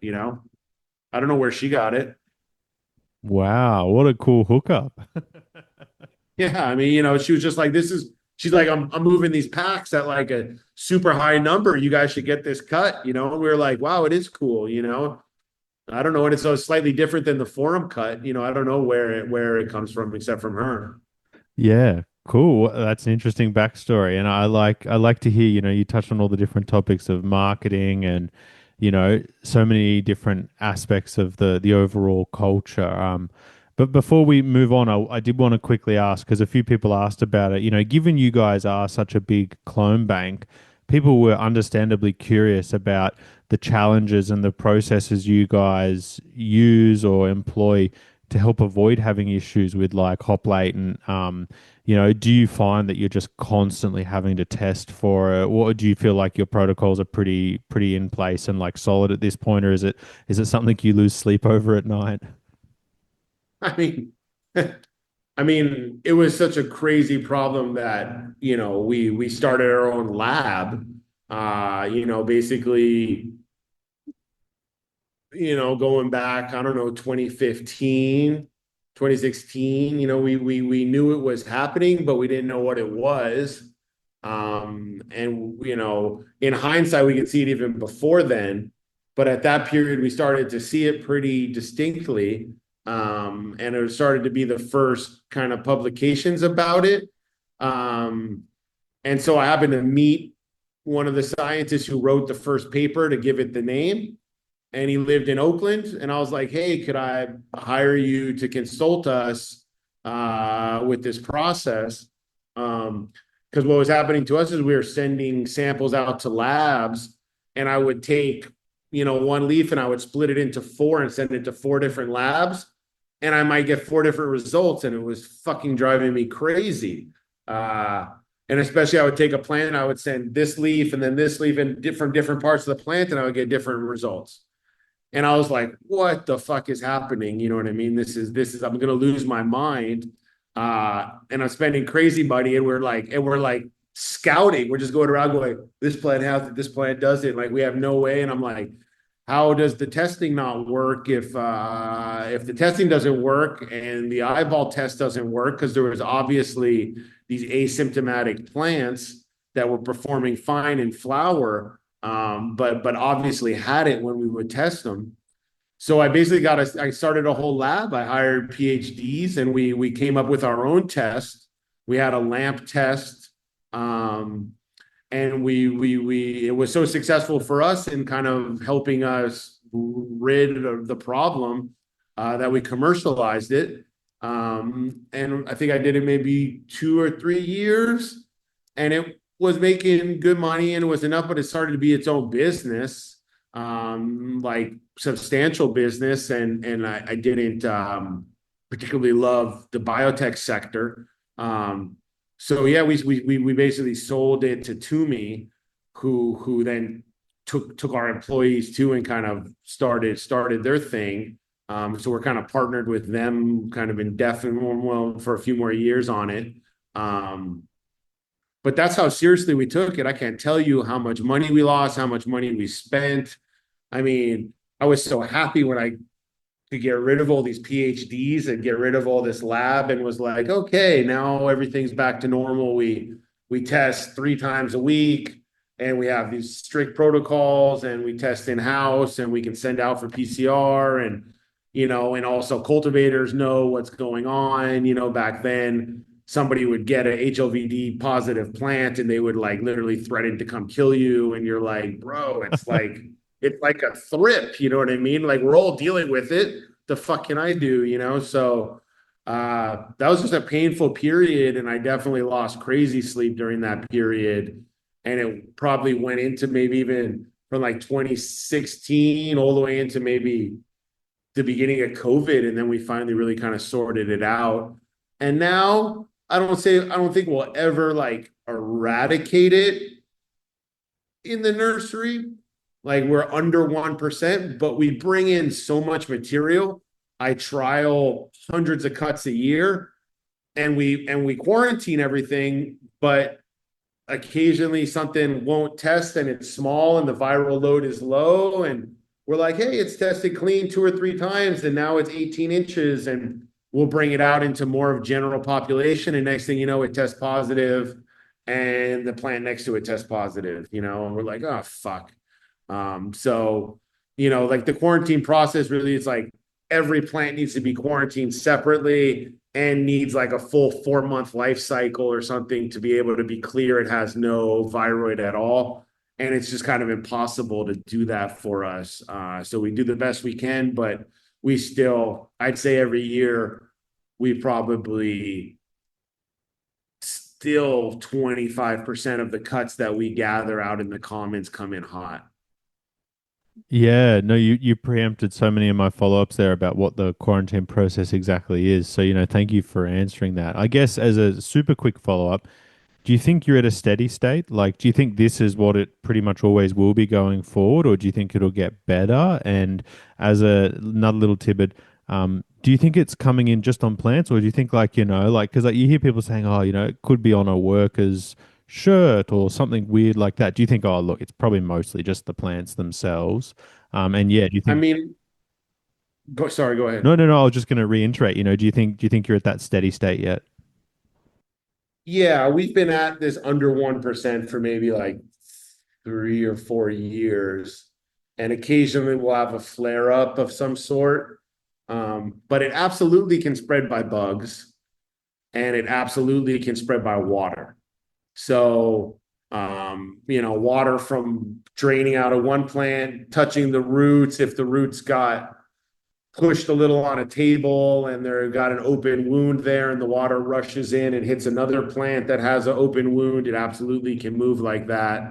And the bugs can absolutely transmit it too. So if you have like a bad flare up of, we're not clear what bugs, obviously it's got to be munchers who are munching it, but our guess is even fungus gnats, which are some of the hardest to get rid of, can potentially spread it. I think obviously something like a root aphid is absolutely spreading it. But thrips, I think, potentially spread it. So I think that's where the spreading is coming, not necessarily from, an inanimate object like somebody having it on their clothes. But I do think it's just something that's here to stay. It's like IPM now. It's like testing is just part of our IPM program now. It's just kind of folded into how we manage pests is the same as how we manage the viroid. It's just like you're asking me about running a commercial scale nursery. It's like the main thing is you just never deviate from your plan. If this is your pesticide sprays, it's always like that. If this is your testing protocol for HLVD, you never deviate from. You're not like, oh, we don't need to test. Let's test next month. Next thing you know, you have a ton of plants that are positive. You got to test every week, and you got to test within the week. Yeah, no, Yeah, I mean, go ahead, go ahead. no, I was just going to say it makes sense. You get your SOPs and you stick to it, and that's your insurance in a sense. That's what I mean. That's all you can do as far as I'm concerned. It's the same with powdery mildew. It's like we're going to deal with this stuff. We're a nursery. These are plants. This is farming. But when you have pretty strict SOP, you really minimize it the best you can, and you then can stand behind your word if you have to talk to somebody and they're like, "Oh, hey, I got powdery mildew from you." You're like, "Well, here's what we do. Here's our process." Obviously, shit happens, something slipped by. And I think HLVD is the same. You just have to be really thorough with your SOP and your process. And then if something happens, and you can just discuss really clearly. And hopefully the person on the other side has been dealing with it too. And they're like, wow, it sounds like you go above and beyond. Yeah, we're doing the best we can. Yeah, totally. No, that's a great answer, and I think in a sense, practically speaking, that's all you really can do. There's no magic trick as to keeping it out. It's just being diligent at every step of the way. I mean, we've done a lot of breeding now, actually, for HLVD resistance. I'm just scared that people would freak out if we put out these plants, where I'm like, yeah, go ahead, put it in a root filled with HLVD. It'll just perform just fine. But that's how they outran it in the hops business, is they just bred plants that are not affected by it. Um, so we have a few like that are not affected by it at all, can test actually pretty hot with their viroid count and perform just fine in yield and THC. Um, I just don't think the market's quite ready for like a whole subcategory at our menu of like HLVD resistant strains. I think the information's still kind of getting out there. I don't know if everybody's first thing people need to do is get their sanitary practices right and kind of understand it still. I'm not sure the market's ready for that. I don't know. Yeah, no, that's actually a really interesting comment. We've never discussed that on the show. I guess you sort of thinking that, like as a concept, the market would be a bit freaked out by it, or more so that you're a bit worried that some people might use it as a crutch to let their guard down and be like, "Hey, we let it run wild here." Yeah, both. I think it's like people are just gonna. It's just like it's just kind of a mind blowing concept that I don't know if the market's quite ready for. I think like obviously in the hops industry in I think it's in Canada where it mostly happened, but they obviously they just reached a point where it's like, hey, like this is what we need to do from the side. I just feel like in cannabis, I feel like we've come a long way in the last, 5, 6 years, but there's still this like fuzzy area between the bro science and real science. And I don't know if we've like completely pushed over where it's just science. Um, there's obviously a reality problem in general in the world sometimes. So, I understand it, but it's like I just don't know. That's my hesitation. We're like, you should release this plant. Look, it can take HLVD, and I'm like, aren't ready for that. No, I don't know. That's interesting. No, that's a good point. That's a good point. Let's have a chat about the Gush Mints. We've been talking about it, touching on and off the subject throughout the episode. And one of the things I noted when I was doing some prep for the episode is that, it really does have like an all-star collection of genetics in the makeup. The F1 Derb, the Kush Mints, the Gushers. You use it in a bunch of crosses. Tell me a bit about the genesis of it. What was it like making it at the time? And let's start there. Yeah, tell me about the backstory. Yeah, I mean the F1 Derb Gushers comes from actually like I don't know what the company is called, but it comes from like the break between Cookies and Connected. And when they all broke up, there was a seed pack. We bought it at like an Emerald Cup. I was just interested. We obviously grew Gushers and I was like, oh, cool. Let's see what that's all about. Um, and we found a male plant. I think they were regulars.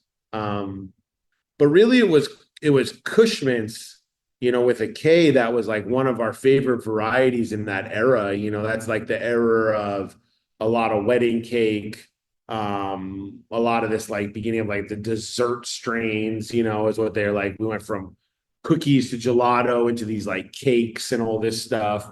Um, and wedding cake is an unbelievable plant. I really, not one of my favorites to smoke, but a great production plant, that looks great in the field, looks great in depths, looks great indoors, just can perform in so many different environments.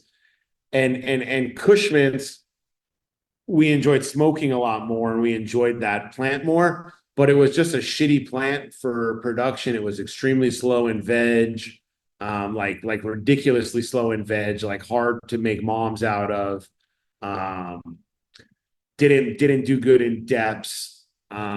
Just overall, like, was not a great plant for production, especially if you put it against like a wedding cake.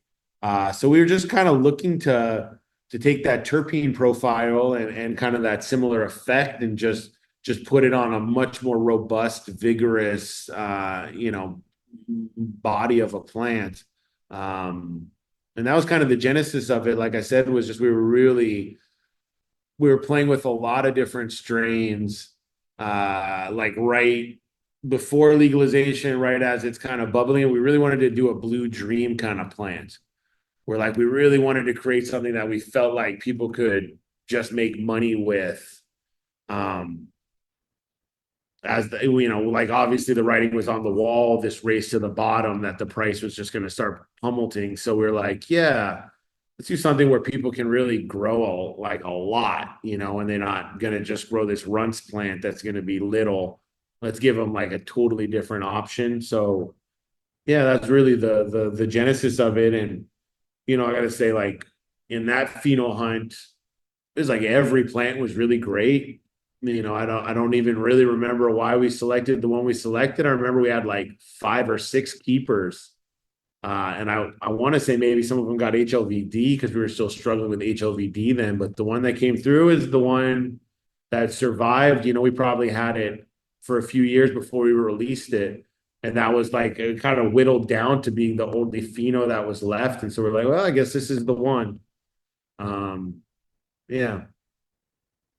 That's cool to hear. That's cool to hear. And then I guess as a follow on, it was a successful strain. You've ended up making crosses with it, and notably, there's some crosses that, I mean, they're worldwide, right? But I actually had a friend who messaged me last night and was like, when I put up the post being like, does anyone have any questions?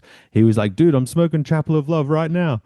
So it's sort of a bit of a synchronicity moment, which is cool on the other side of the world. But when I'm looking into it, I noticed that I think you used an S1 of the Gush Mints when you bred with that. And I think that's a cool idea. I myself have done a similar thing where, I got the Raspberry Mama and then I made an S1 of it and then bred with that. I want to hear your thoughts. What was it that drew you to make the S1s? Was it just like, oh, we found a better plant in the S1s, or was there something else you were going for? Tell us a little bit about that and some of the hybrids. Like, we had a number of people mention the government Oasis, another pretty popular one. Yeah, tell me about it. Yeah, I mean, no particular philosophical reason on the S1 or anything. I mean, I think more than anything, we just sometimes we'll have multiple phenos of something.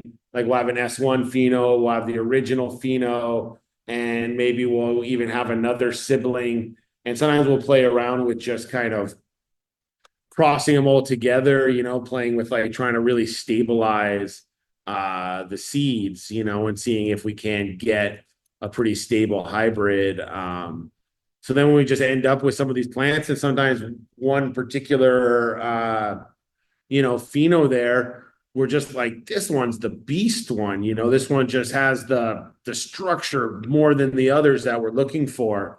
And it'll just be a trait like that, or we're like, oh, every time we cross it with the sister, the terps are even louder, or something like that. And so we'll just kind of gravitate towards it. And try to call it out, but sometimes we'll just be like, it's Gush Mints, even though maybe there's a couple Gush Mints that we work with.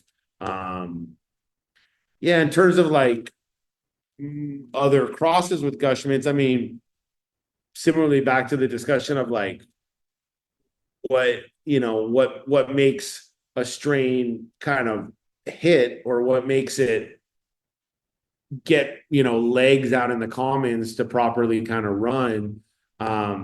We just find particularly with a lot of our like outdoor NorCal farmers, who are smaller and they commit almost all their resources to doing their full season run. They don't often want to try anything new. And sometimes they do have to because of their buyers. But for them, they just want dependable, it's going to do what they say it's going to do. And so for those guys, I just found that if it's too novel every year, they go, what the fuck is this, man? Like, why, what is this? And if you're like, it's a Gush Mints cross, it's crossed with this other flavor, they're like, oh, okay, that could work. I think that'll work. So sometimes it's as simple as that of just trying to create some like, visible, tangible, kind of lineage that people can connect some of the dots of like, oh, I grew that plant. I know what that's like. Oh, and it's crossed with this. Okay. And so that they have an idea of what they're going to get. Like I see this really strange trend now where people just put for genetics undisclosed. It's like undisclosed times undisclosed. I'm like, the fuck are they hiding? You know what I mean? Like, why don't they just tell us what it is? But that's why I like telling you what it is so you can kind of imagine how it's going to grow and what it's going to be for you. Yeah, totally, totally. I have noticed that is a bit of an increasing trend, isn't it? I mean, where do you think that comes from? Is it just the fact that does it play into that point you mentioned earlier where it's like people grow Gush Mints, like as an example, but they call it something else? Do you think it's just an easier way to rebrand? I kind of think at least half of it's rebranding, and maybe the other half is guys think they're being sneaky of like, I'm hiding my IP here or something, but I don't know why. I'm like, I'm not quite sure what the play is there. But yeah, I think it's those two reasons mostly.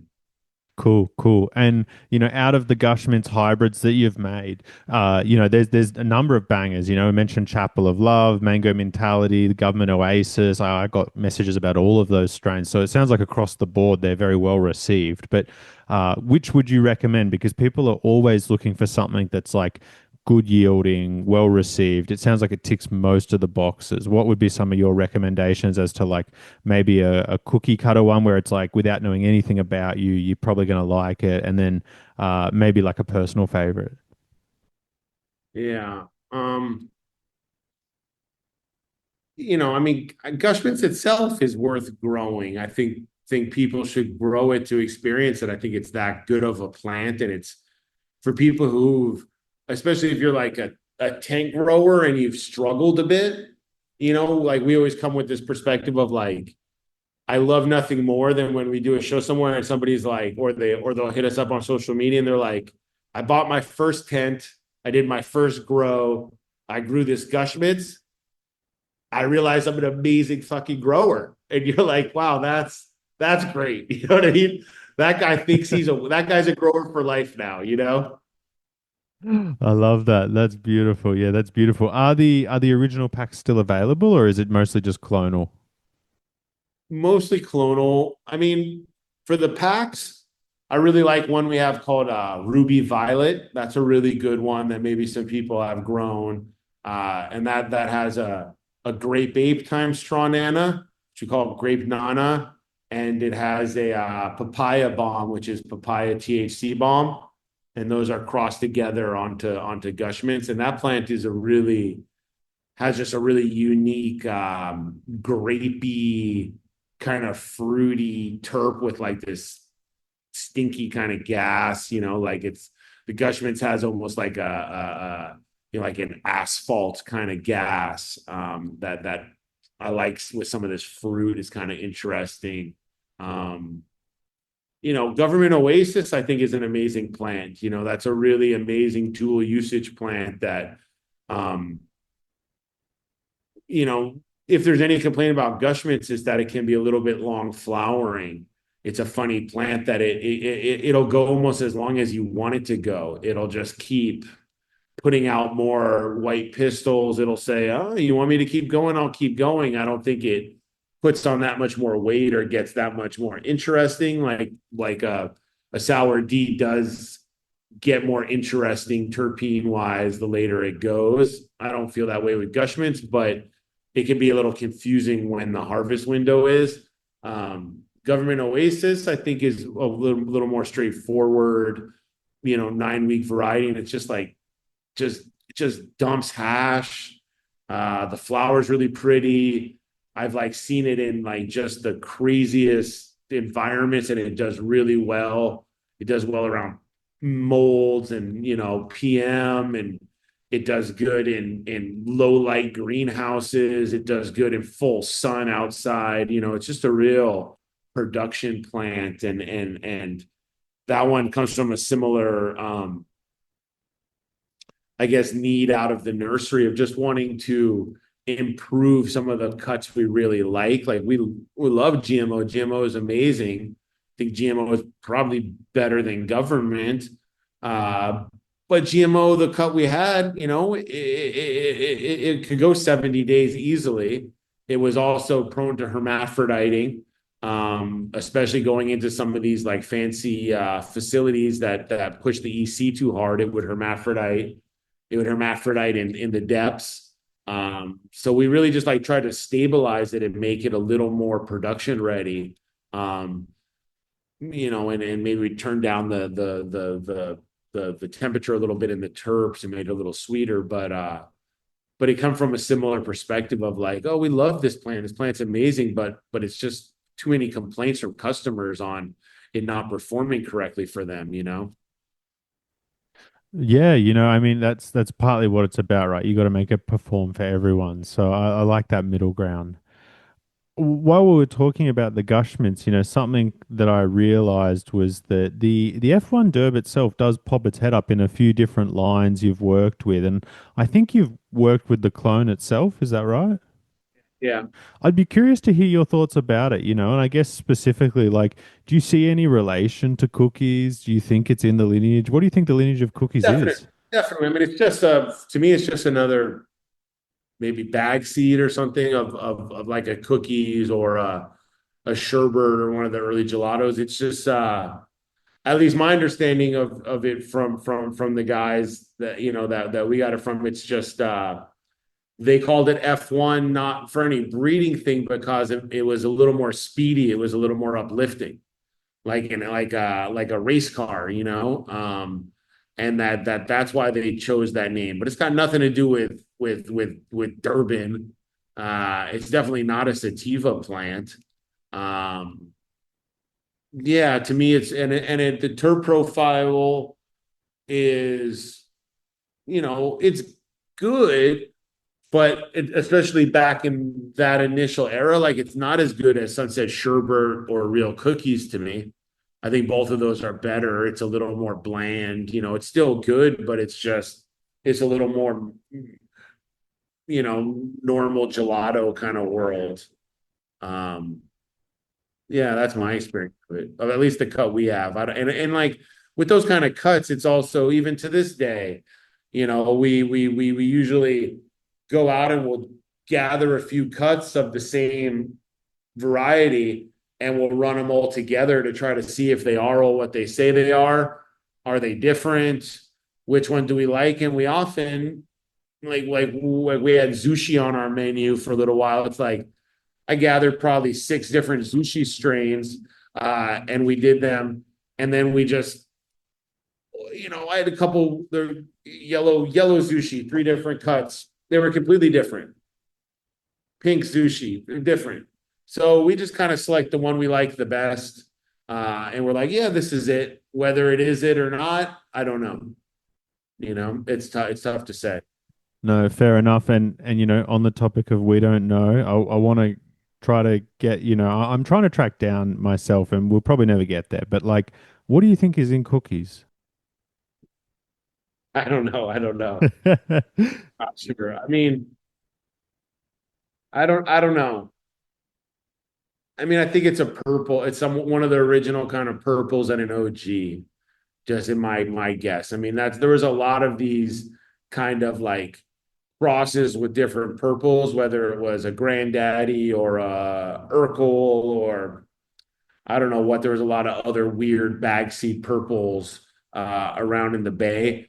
And like everybody was crossing them with the OGs. Those were the two biggest varieties. And there was one here in the Bay that we used to love called Midnight. It was a granddaddy OG cross. I mean, that was so fire. That was like heads above them all. But it was some guy growing it small batch, and he would drop it off at the little things. I never saw a clone of it, but I feel like it's in that kind of family, um, in my mind. But I don't know. Yeah, fair enough. Fair enough. Those were some of the most memorable ones, right? I have a really nice cut we made years ago that we maybe put out some point of F1 Derb times Sunset Sherbert. We call the F1 Sherb. Maybe I'll put that out at some point as an interesting addition to that world there. Brilliant, brilliant. All right, so we're definitely going to have to organize a two-parter for this one, but let's do our final five questions for this episode, and then we'll have a whole plethora of stuff to chat about next episode. So the first question in our final five: what is the best or most memorable cannabis you've ever smoked? It doesn't necessarily have to be the one that got you like the most high, but just maybe you're at a concert, the sun was setting, it's just all hitting right, that sort of vibe. What's the most best or memorable for you? Yeah, I mean, probably is some of the like a New York kind of haze.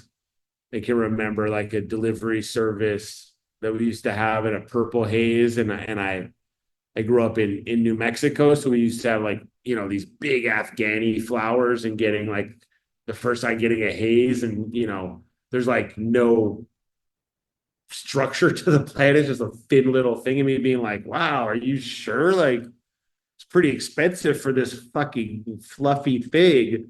And then smoking it being like, I remember getting on a subway and going in the wrong direction for like an hour and not even realizing it and getting off me like, wow, I was tripping. I was really, really high. Uh, and just not thinking it was going to do that to me, and being like, wow, this is a different experience. I'm used to something else, probably like 17 or 18, it's probably like early 90s, and really being like, wow, that was different. And just the look of the flower in particular, never seen anything so paper thin. That's beautiful. I love that. I wish I could have experienced that with you. So, on the other end of the spectrum, what's a strain where everyone was hyping it up? You were really excited to try it. Eventually, you get it and you're feeling like, oh, is that it? Hey, a lot of stuff. That's a long list. I mean, a lot of the current stuff, I gotta say, I'm not, like we have a pretty big exploration of like cherry stuff coming out because the market likes it so much, but I don't love that profile that much.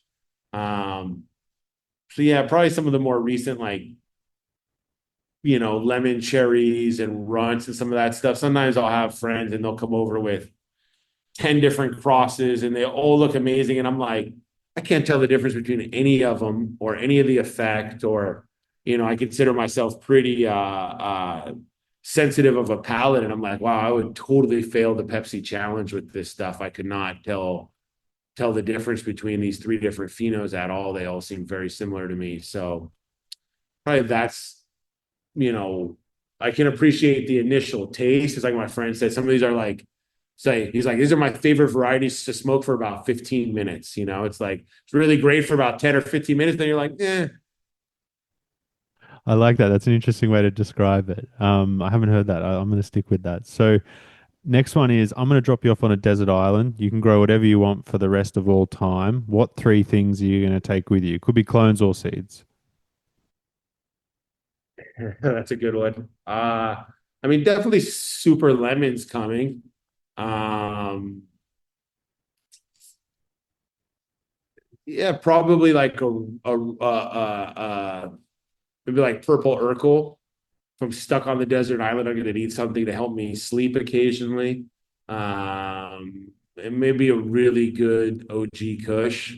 Um, yeah, probably those three. Some kind of haze, maybe the super lemon, maybe something more on that Cuban black into that A5 world, but something in that kind of area, and then an OG, and then like a really sedative indica. Yeah, what a good mix there. I love that. Some good sativas and a little something to take the edge off at night. Yeah, exactly. So I wanted to ask, I love asking this question. There's a theoretical big fire, you lose your entire seed catalog, everything. But as you're sifting through the ash, one single pack remains unscathed. You've got to restart the company with that. What pack are you hoping it is? I mean, maybe Gush Mints, I guess, at this point, at least I'm very familiar with the work I could do with it. Yeah, yeah, that's a hard question. But yeah, I feel like at least then I know I can help farmers. I know I can make some plants that are going to help people be successful. And whether I'm able to tease out all the effects I want or do all the terp profiles I want for hash, at least I know I could like plug right in and help farmers, winning out there in the field. I think that would be the one. Yeah, beautiful. Stock staple, going to work for a lot of people. I like that. So, final question for our chat today. You've got a time machine. You can go back to anywhere, anytime, collect seeds, clones, where you're going to go, what time period, what are you going to get? Oh wow. I don't know. I don't, I mean, maybe it's just the medical scene here. I mean, I collected so much amazing stuff. We just lost so much to HLVD. You know, I lost seeds I lost a whole huge seed collection in a robbery, and then I lost another seed collection in a police raid. So I've lost two huge epic seed collections, and then I've lost probably 60% of the clones that we carried. And I don't know. If I could just have all that back, I would feel really happy. I like that. Haven't we all lost some killers over the years? One of our other guests said, I think the person out there with the best seed collection of all time is probably the cops. It's true. There you go. Well, look, that just about brings us to the end of it for this one today. Any shout outs or comments you wanted to make? No, I mean, shout out the whole team here at Purple City. It's definitely a team effort. All the breeding, all the cloning, all the branding, all the selling, all of it. It's definitely quite a big endeavor that requires a lot of hands in the kitchen at all times. So, definitely couldn't do it without my team. And they're awesome. And so it's probably my first shout out. And also just worldwide, everybody smoking cannabis. I think it's amazing to talk to you in Australia in your morning. And, I think that's an exciting part of the internet. There's a lot of pretty terrible stuff about the internet, but one of the exciting parts is just connecting with people all over the world who are passionate about this plant. That's really exciting. Here, here, and shout out to the whole team. It's always a team project, isn't it? So, with that, a massive thank you again. One of the current movers and shakers in the scene, killing it across the board, from seeds to clones, sativas to indica and autos, out of Oakland, California. Massive shout out to Auryn of Purple City Genetics. Thanks for joining us today. Thanks, man. Thanks for having me. And there you have it, guys. I hope you enjoyed it as much as I did. We got a part 2 lined up with Auryn soon. I had such a good time chatting to him. I thought we got to get more. I hope you enjoyed it just as much as I did. As usual, we want to give a massive shout out to our incredible sponsors who have helped make this episode happen. Seeds Here Now, your number one in the game for all the greatest genetics, all the latest drops, all the hottest breeders. Be sure to check them out. From landrace to hype, high THC, high CBD, whatever combo you're after in between. The best customer service. A massive shout out to Seeds Here Now. Likewise, big love to our buddies at Copit with all the best biological solutions in the game, helping to keep your garden pest and pathogen free. if you're chasing the greatest crop to date, you've got to check out their predators, guys. The Spidex Red, truly unbelievable stuff. It turns red in front of your eyes as it's eating the spider mites to show you it's working. Big love to Cope It. We appreciate your support so much. Likewise, big love to our friends over at Canna Nutrients. I'm such a massive fan of the Rhizotonic in veg. It's going to cause your seedlings to explode with root growth, to get massive quick, shaving time off your crop, along with the boost in flower, increased nutrient uptake, just a happy plant overall. I mean, you can see, you give this thing 1 or 2 doses, it's praying, it's looking so much better than before you gave it to it. It's a no-brainer. A massive shout out to our buddies over at Canna. We appreciate your support. Big love to our friends at Dynavap, incredible supporters of the show and incredible producers of the best vapes in the market. They've got a massive sale coming up for Black Friday and I want you guys to check it out. Celebrating the launch of the Vong, the incredible Dynavap unit that plugs directly into your bong or water piece. Seriously guys, this thing hits pound for pound as hard as a bong. I've been able to use it. It is incredible stuff. I want you to get around it. The sales have 20% off the new Vong X, as well as bundles with up to 41% off. That's incredible value for money, guys.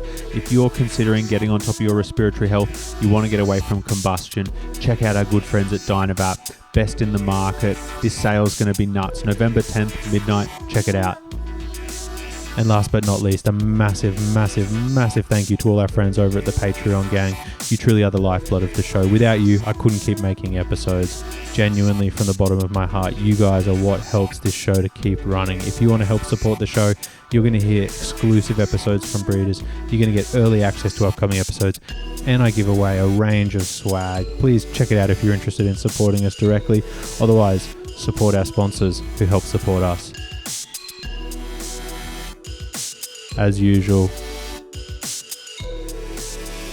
big love from me, Heavy Days, coming at you from the Upside Down Library. I appreciate you getting to the end with me. And with that, I'll see you on the next one. We'll see you.